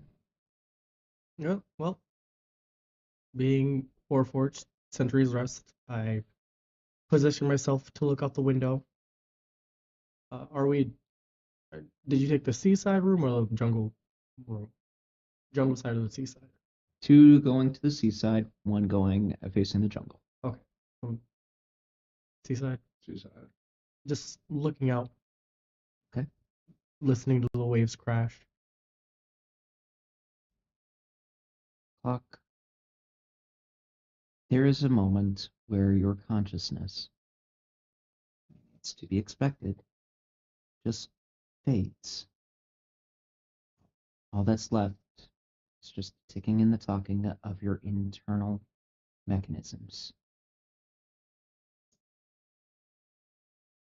There is a moment where you dream closest you can come to it in any case. You see flashes of you and Alvin crafting the clocks, him smiling as you hand him a the machinations of a working clock, but completely bare of any kind of casing whatsoever. And he just applauds you, giving you kind of the good job, kiddo kind of feel. You transfer over, and it's almost like watching the pendulum swing, watching the hour and minute hand just shift, and you're suddenly in another memory. Tell me a memory that clock would hold precious between him and Alvin. One of the times that Alvin had to go out of town and he took Clock with him. And it wasn't anything particularly like momentous. It's just them sitting in the back of a cart, you know, and just enjoying each other's company as Alvin goes to do business in the next town over. Because that was one of the first time Clock ever left his town. And the town over is it's not much, it's still a small town, but it's much bigger than what he's used to. There is a sense of tranquility with this, and of wonder. Alvin points every so often and says, that right there, that there is a hickory tree. You remember when we handled that hickory mount and how it just shined like that? That's where that came from. And he can uh, he can just smile, and then uh, he there's a moment where he just sheds a tear. Clock, there is a gap, not gap, confusion in your memory. You never remember Alvin crying in that particular moment. For all you knew, it was more of a source of wonder, and both of you kind of just experiencing the world for the first time. You as a new life form, him almost like a parent, a guardian. But you never remember there being tears. He just then turns to you and goes,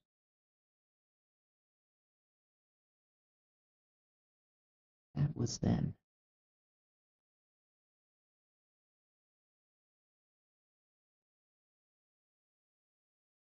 Now,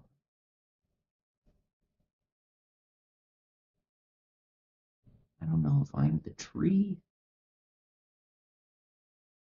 the mountain, or part of the clock. It fades from there.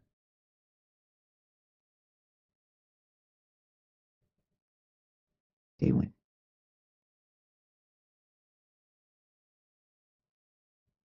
what does Daywin dream when the world is at peace and is in at night? Well, yeah.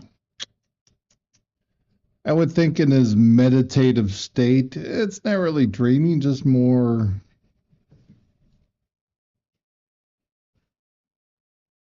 conscious thoughts that are rattling around up there. You know, what are my companions up to? Yeah.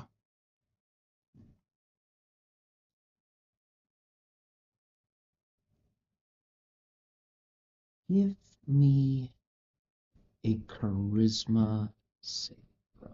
Charisma saving throw.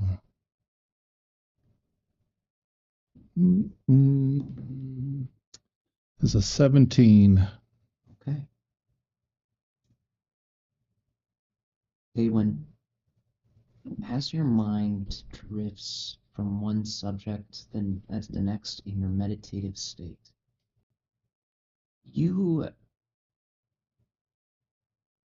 it's almost like wandering a path, one that you've tread before.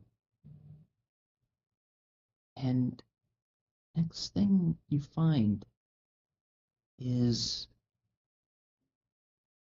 almost like you walk into a glade in your own mindscape. One that feels familiar, but can't quite place where. It is composed not only of the woodlands, but also of structures, pillars, arches, almost an open view, Greek-like building, and has order to it. Feels like walking into an open-aired court, but with part of nature in it as well. You see sitting, not sitting, more lying down on like a lion uh, at, at his pride. A, a platinum dragon, as he just looks out into the distance. You have had one experience before, dancing on the palm of that dragon's hand. This time, it's not that he doesn't acknowledge you. It's more like something has caught his eye. Is there anything that you choose to do? I will attempt to pinpoint where his gaze is at. His gaze ventures out into the woods, into a dark jungle. And all he can think of is, you get this presence within you, almost like, I know it is there, acknowledging that it is there.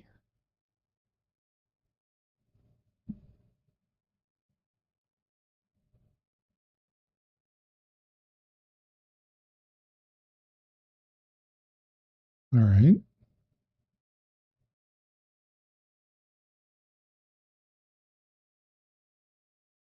Is there anything you do from here? I say, what is it that you would have me do, my lord? There's a picture that enters your mind. A door with open, its framework of asymmetry. This door does not feel like it exists in the real world, but it is somehow, in some way, in some form, open. In contents of the inside is full of gnarlness, moments of just looking at it makes you at ease, wanting to scream. And then the door closes.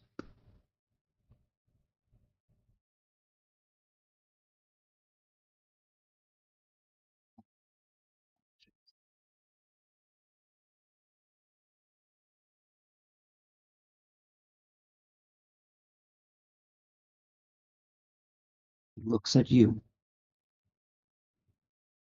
down at you. He towers over you. Oh yeah. He does not say any words, only looks at you, asking if you comprehend.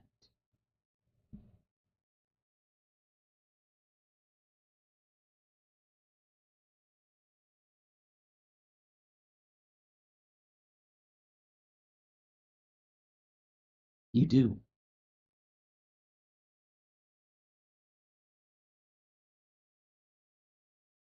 He says, you know what his task is. Yep. I do.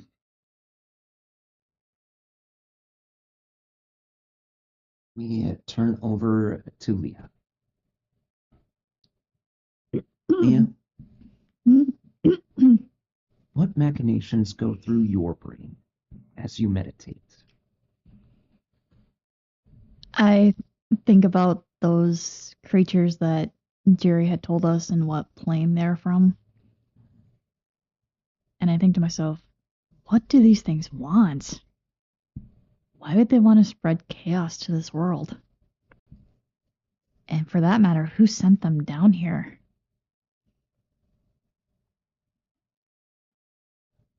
Your visions, you get a sense from the earth, being a druid.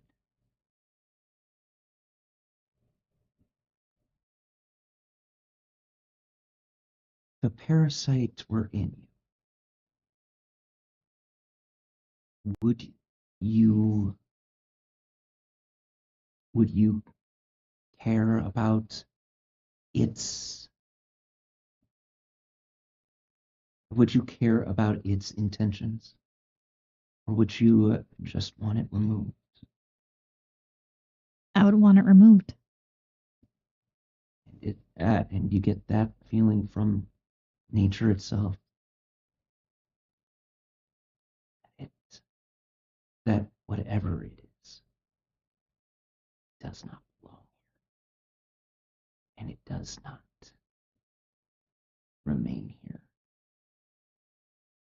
Not if nature has anything to say.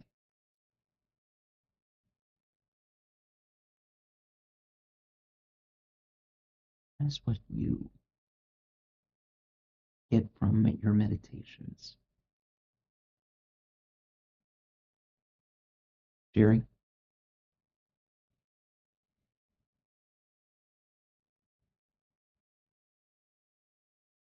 Your rest. Tell me what Jerry dreams, if he dreams at all. Oh, I'm sure he dreams, but being a human, he doesn't control what he dreams.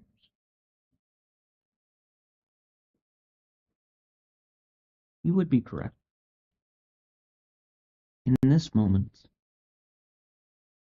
you're in a library. And you are surrounded by rows and columns of towering books. Some are just on bookshelves, but some are the shelf. Some are the chairs. Some are just scrolls and books directing other scrolls and books where to go.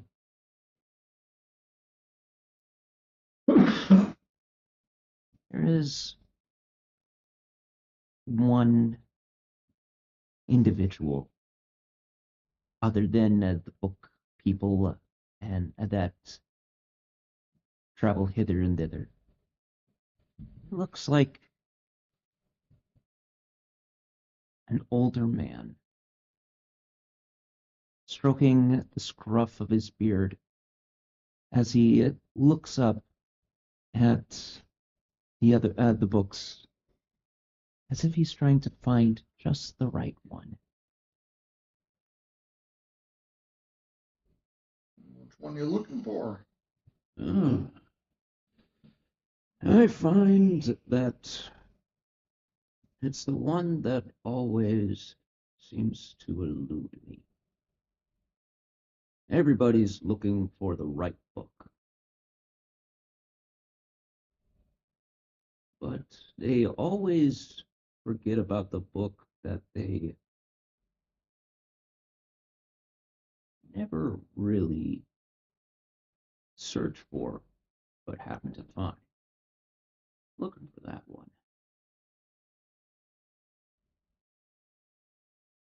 Well, I guess it would help to know which one you're searching for, so that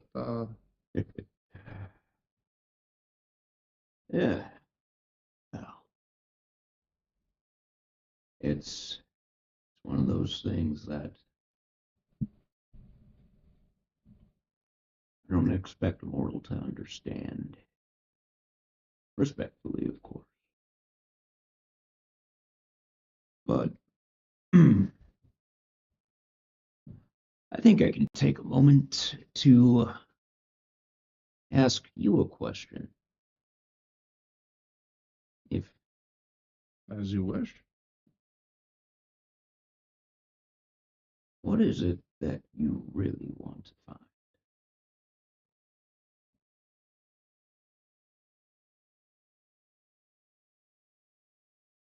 What is it I really want to find? Well, in the short term, I want to find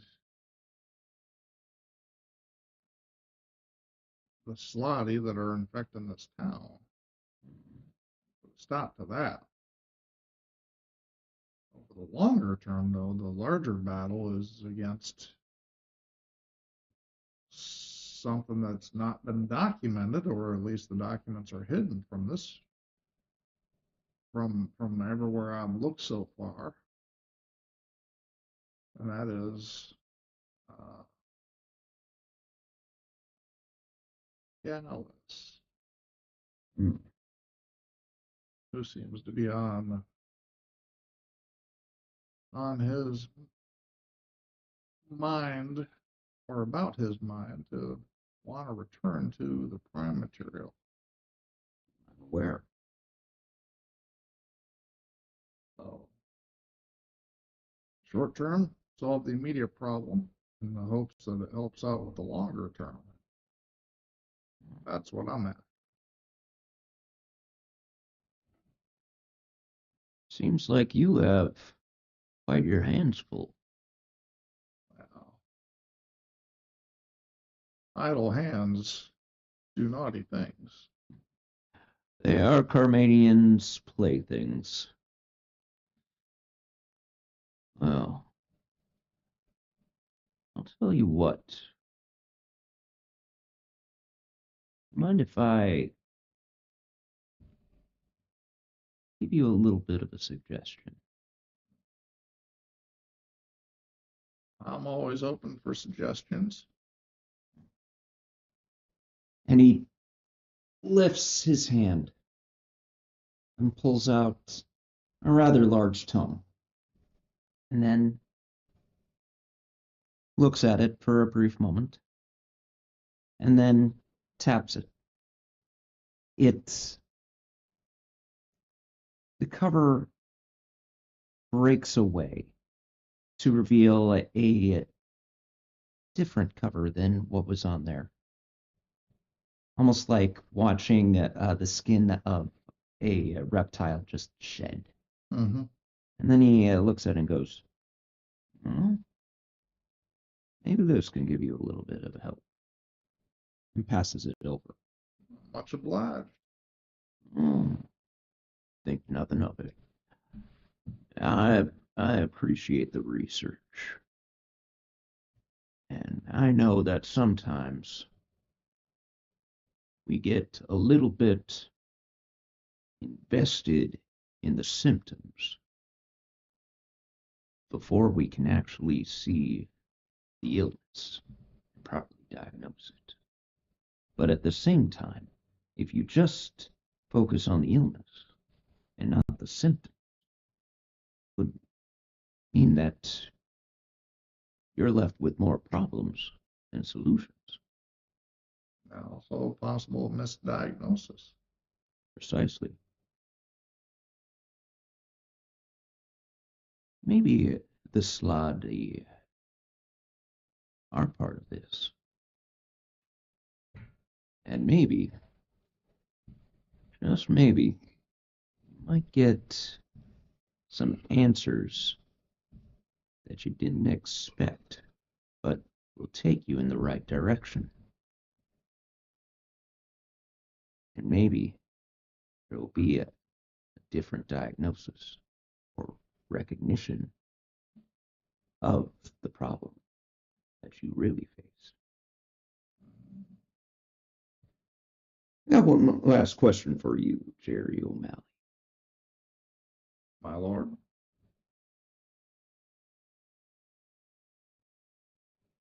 What would you do if you could have anything? That's a dangerous question.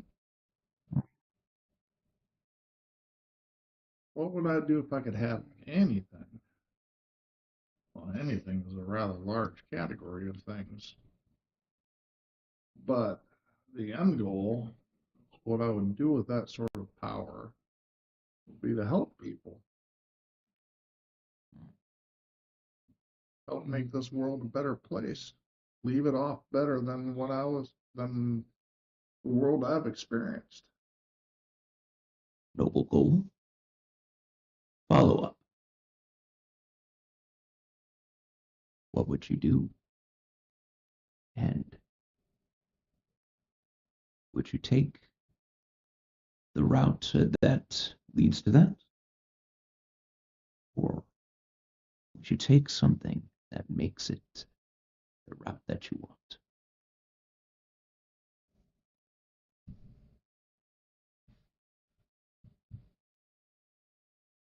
It depends on what the thing is and what the cost of taking it is. Let's say yours. Let's say it's your path, your goal. There's lots of things I'm interested in to help me get to my goal, to help me become better than what I am today, so that I can help make the world a better place. Would I be interested in those things? Absolutely. Who wouldn't be? But I also want to be cognizant of the fact that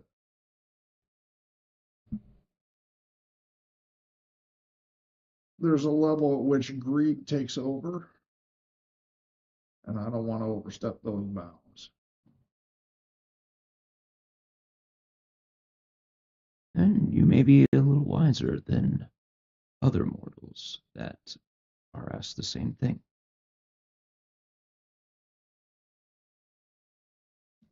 Perhaps this is the path for you. I can only hope. Well, if you'll excuse me, I've got some research to do on that which is not wanting to found. Well, if there's anything I can ever do to help, my lord, Oh, careful please there. don't hesitate to ask. Be careful with that. I may just call on you someday. I will be expecting your call then, my liege. Yeah. I suggest that for now, take what you have here and see what you can apply. And with that, if the room fades away, each of you wakes up. It is a brand new day. You have your long rest. Yay! Long ways. Oh, Westy West.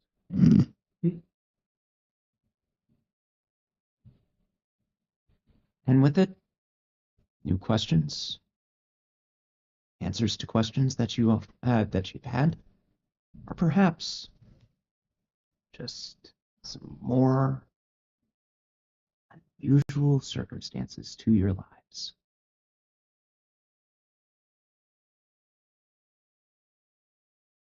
Where do we find you as you wake? What is it that you do within your first hour of waking up? Cock is gonna wait for Jerry to wake up. Jerry's gonna look at his hand that's supposed to have this book. The book isn't there, but you do remember the cover and contents within. It's a medical book, one detailing proper diagnosis. It had some understandings of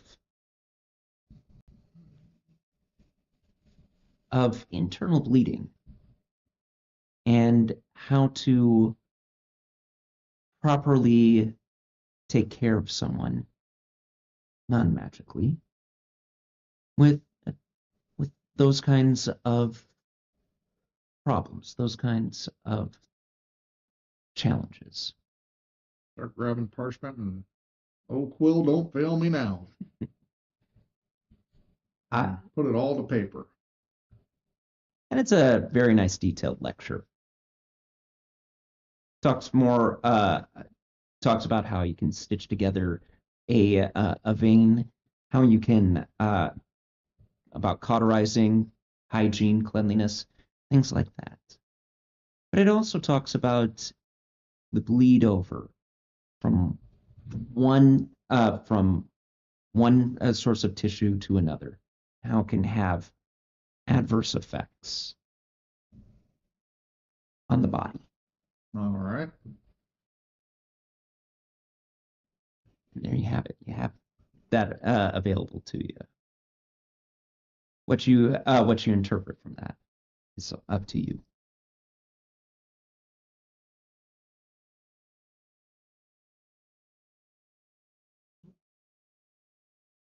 Okay, I'll have to think about that for a minute. What's that? Oh, just something I dreamed up last night. Oh, cool. I have a favor to ask, Mr. O'Malley. Yeah, block anything. It's a big one. When this is all over, I need your help putting Alvin back together again. Oh, sure. Because there's a part of him in me that he needs. But I need to help you too. Okay. So when this is done and we beat Gallas, I want to put him back together. And I can go back to just being a clone. A worthy sacrifice. But I can't do that now, because if I do that, and I'm not saying Gallas is gonna beat you, but if he does, that's kind of my. I appreciate the sentiment. When this is all over, I would like your help putting him back together. Done. And if I don't make it, and during this hour that I'm taking off my bracers, and I'm showing them to Jerry. These are the part of me that him and his grandfather specifically worked on, like little gears and stuff. Mm-hmm. If I don't make it, I want you to show him these. Okay. And let him know. You want me to have those now? It's probably safer, yeah. Okay. I give him the bracers of defense. Okay.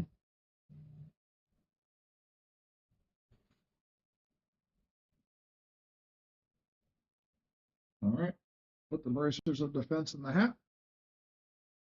Inside the bag of holding that's contained therein. They're in there. And there is, from an outside perspective, just for the audience, there's just this quiet moment between the two. Whether it's respect, camaraderie, or a little more,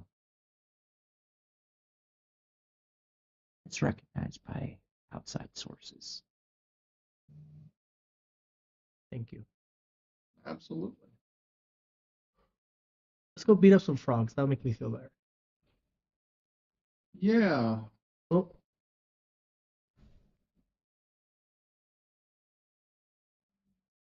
This bleeding thing's getting on at my skull.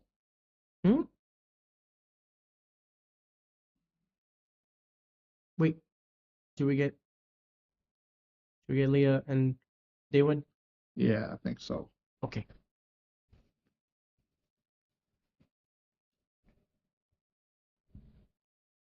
Leah, Hmm? Daywin, where do we find you two this morning in your individual rooms?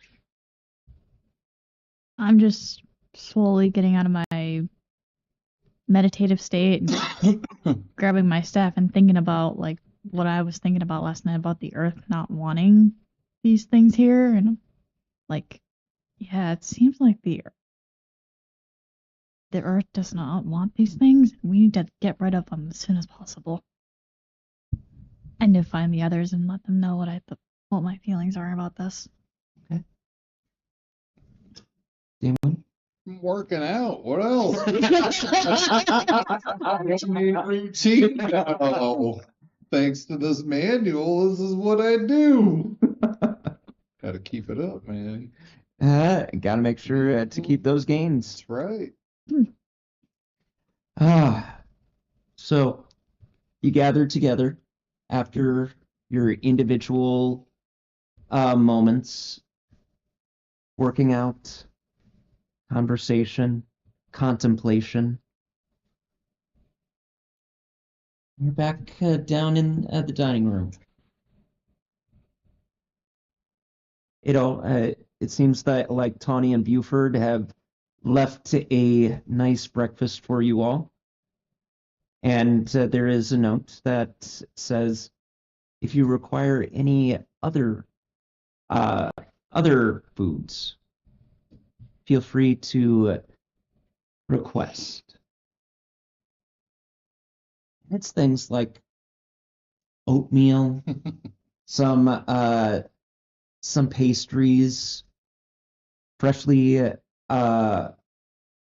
picked fruit, and it's a comfortable breakfast. It's a continental. It's a continental. Yep, just dig into some oatmeal and some fruit. I grab one of the pastries and start eating it.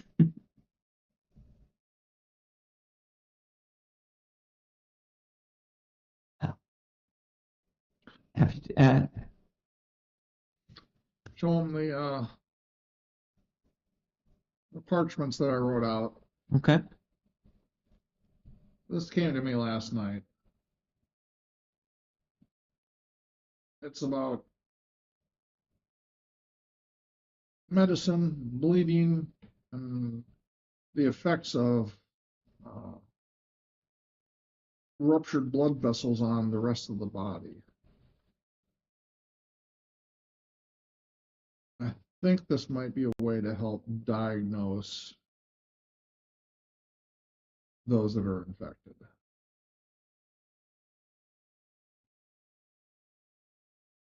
Seems to be a roundabout way to get to it, but This might prove more reliable than the current means of just quarantining everyone.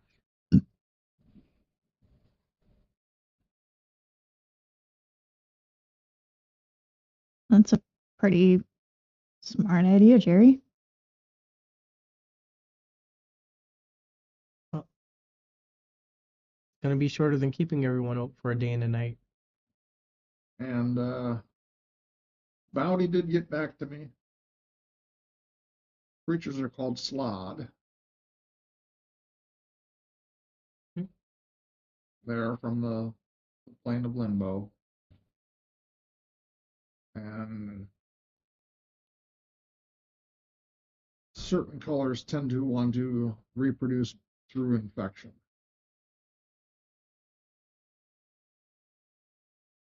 Gross. So it's through that scratching that their young tadpoles are embedded into the bloodstream. And it's from that that they presuming that they get their nourishment until they grow large enough to be able to emerge.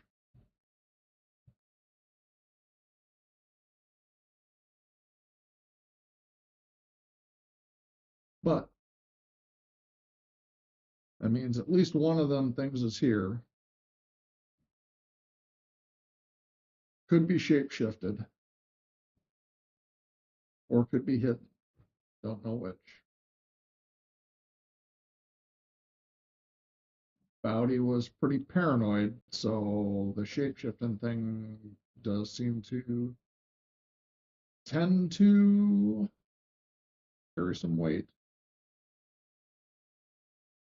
Apparently, they don't recall too many memories really well. So that may be a way in which we can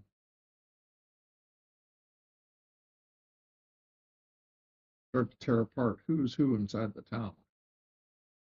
It's through probing questions about who they are and what they remember.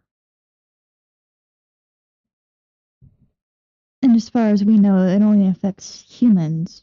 Isn't that correct? I would say humanoids could be elves, dwarves. Jerry, you remember Bowdy saying specifically humanoid. So not just humans, but humanoids. Do you think the mayor has been infected or knows Well, any of Only this? one way to find out. And with the mayor being isolated, it's a possibility, but not probability.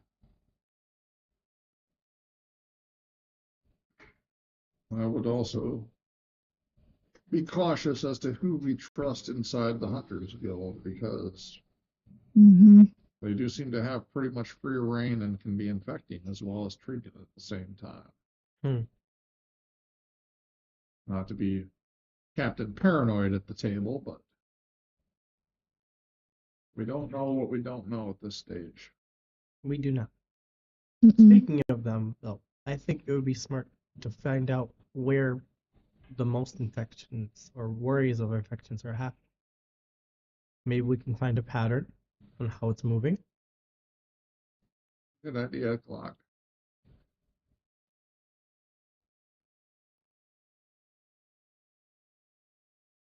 So,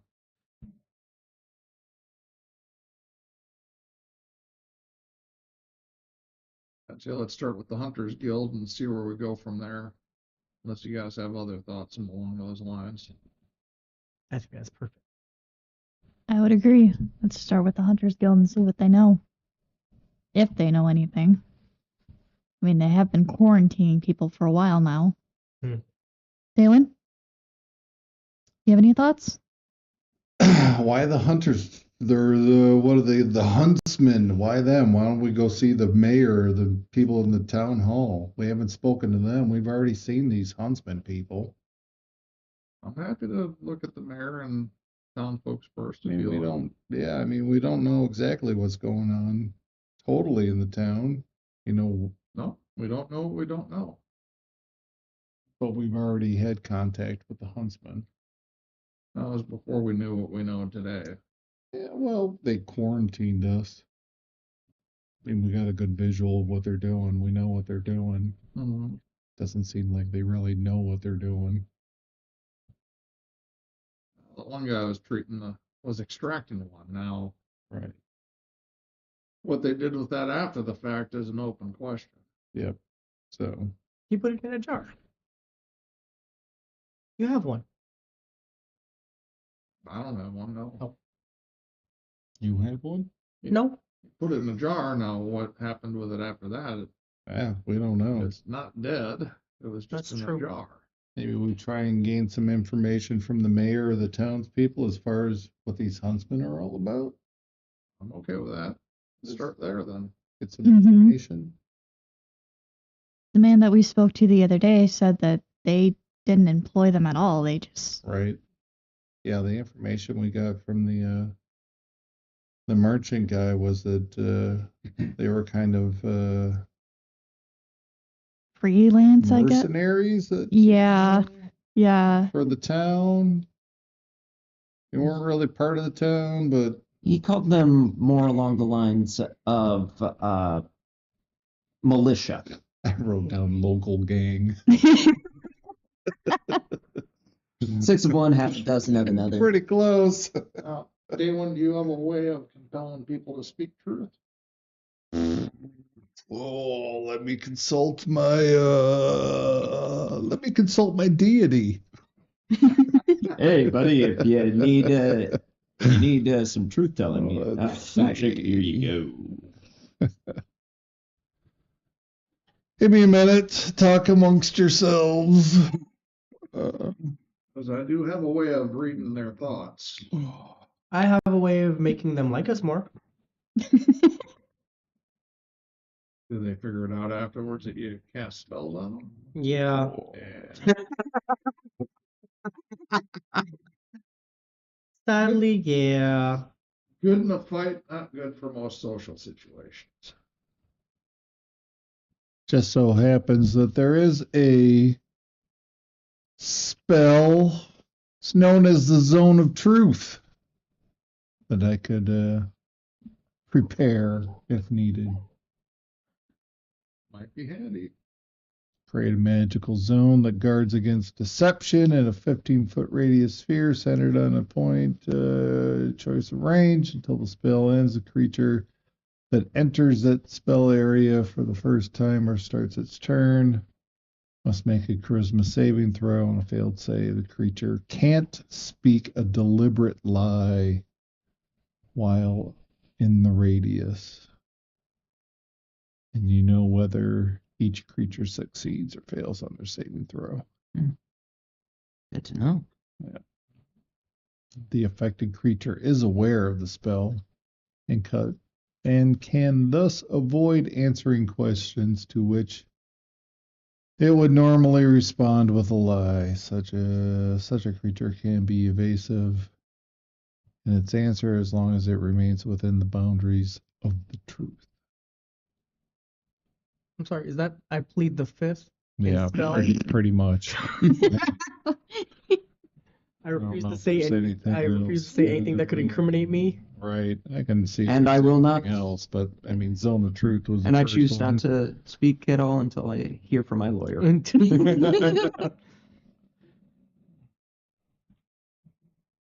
do you know about the frogs, lawyer?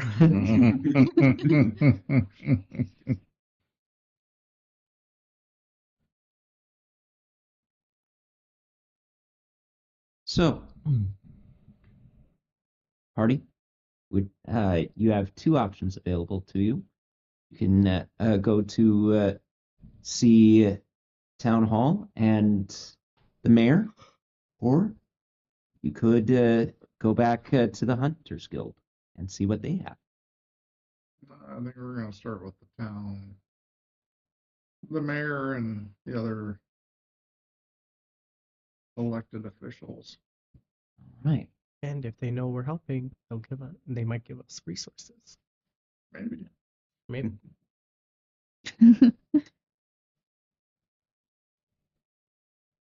party sets out. And as you move into into Vestas, you will note that there's a crowd forming.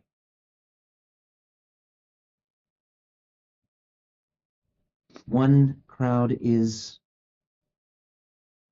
is in the street, and it is focused on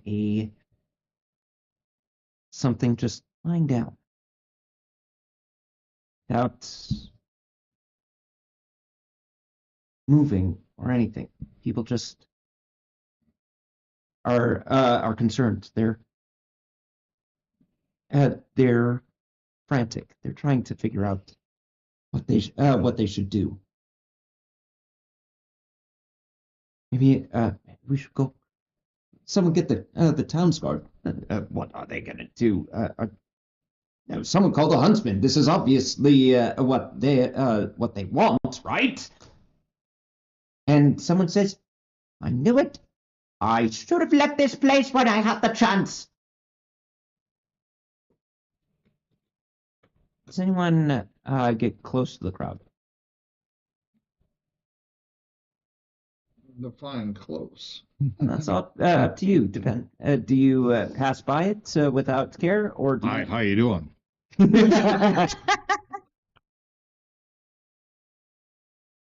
Are you a close talker? I know your type. No. But does anyone choose to see what's going on, or do you continue your journey? No, I think this is worthy of an investigation. Venture closer, and the crowd. It's kind of hard to see over from the back. Some of you manage to worm your way. You see a man lying on the ground, his chest cavity open. A large void just missing. And you see that he only has one leg. One is a prosthetic. Merchant guy. Yeah. Is it the merchant that we were talking to? You do recognize him, or at least what was him. Yeah, we just spoke to that guy yesterday. Mm-hmm.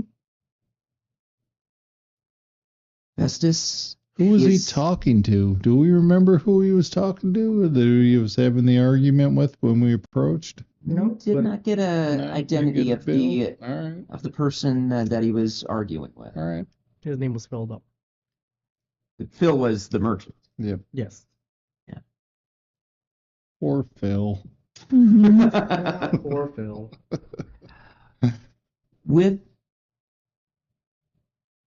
some direction of where to go, it seems now that the wolf at the door has found its way in.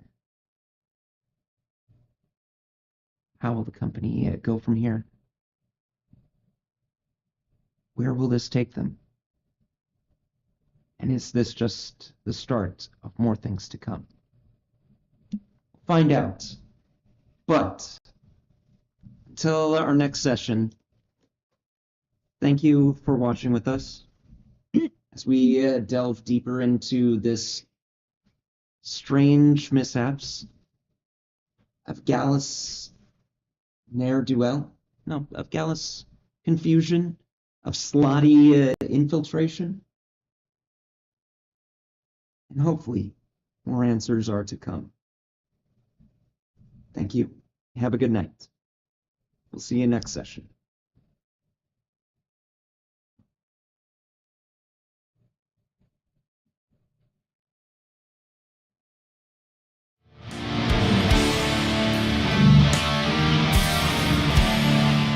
Hey everyone, it's Monster with TM2 Studios, and I just wanted to let you know that if you go over to our Twitch page, which is twitch.tv/TM2 Studios, and give us a follow, once we reach 50 followers, we will be giving away a brand new copy of the 2024 Player's Handbook.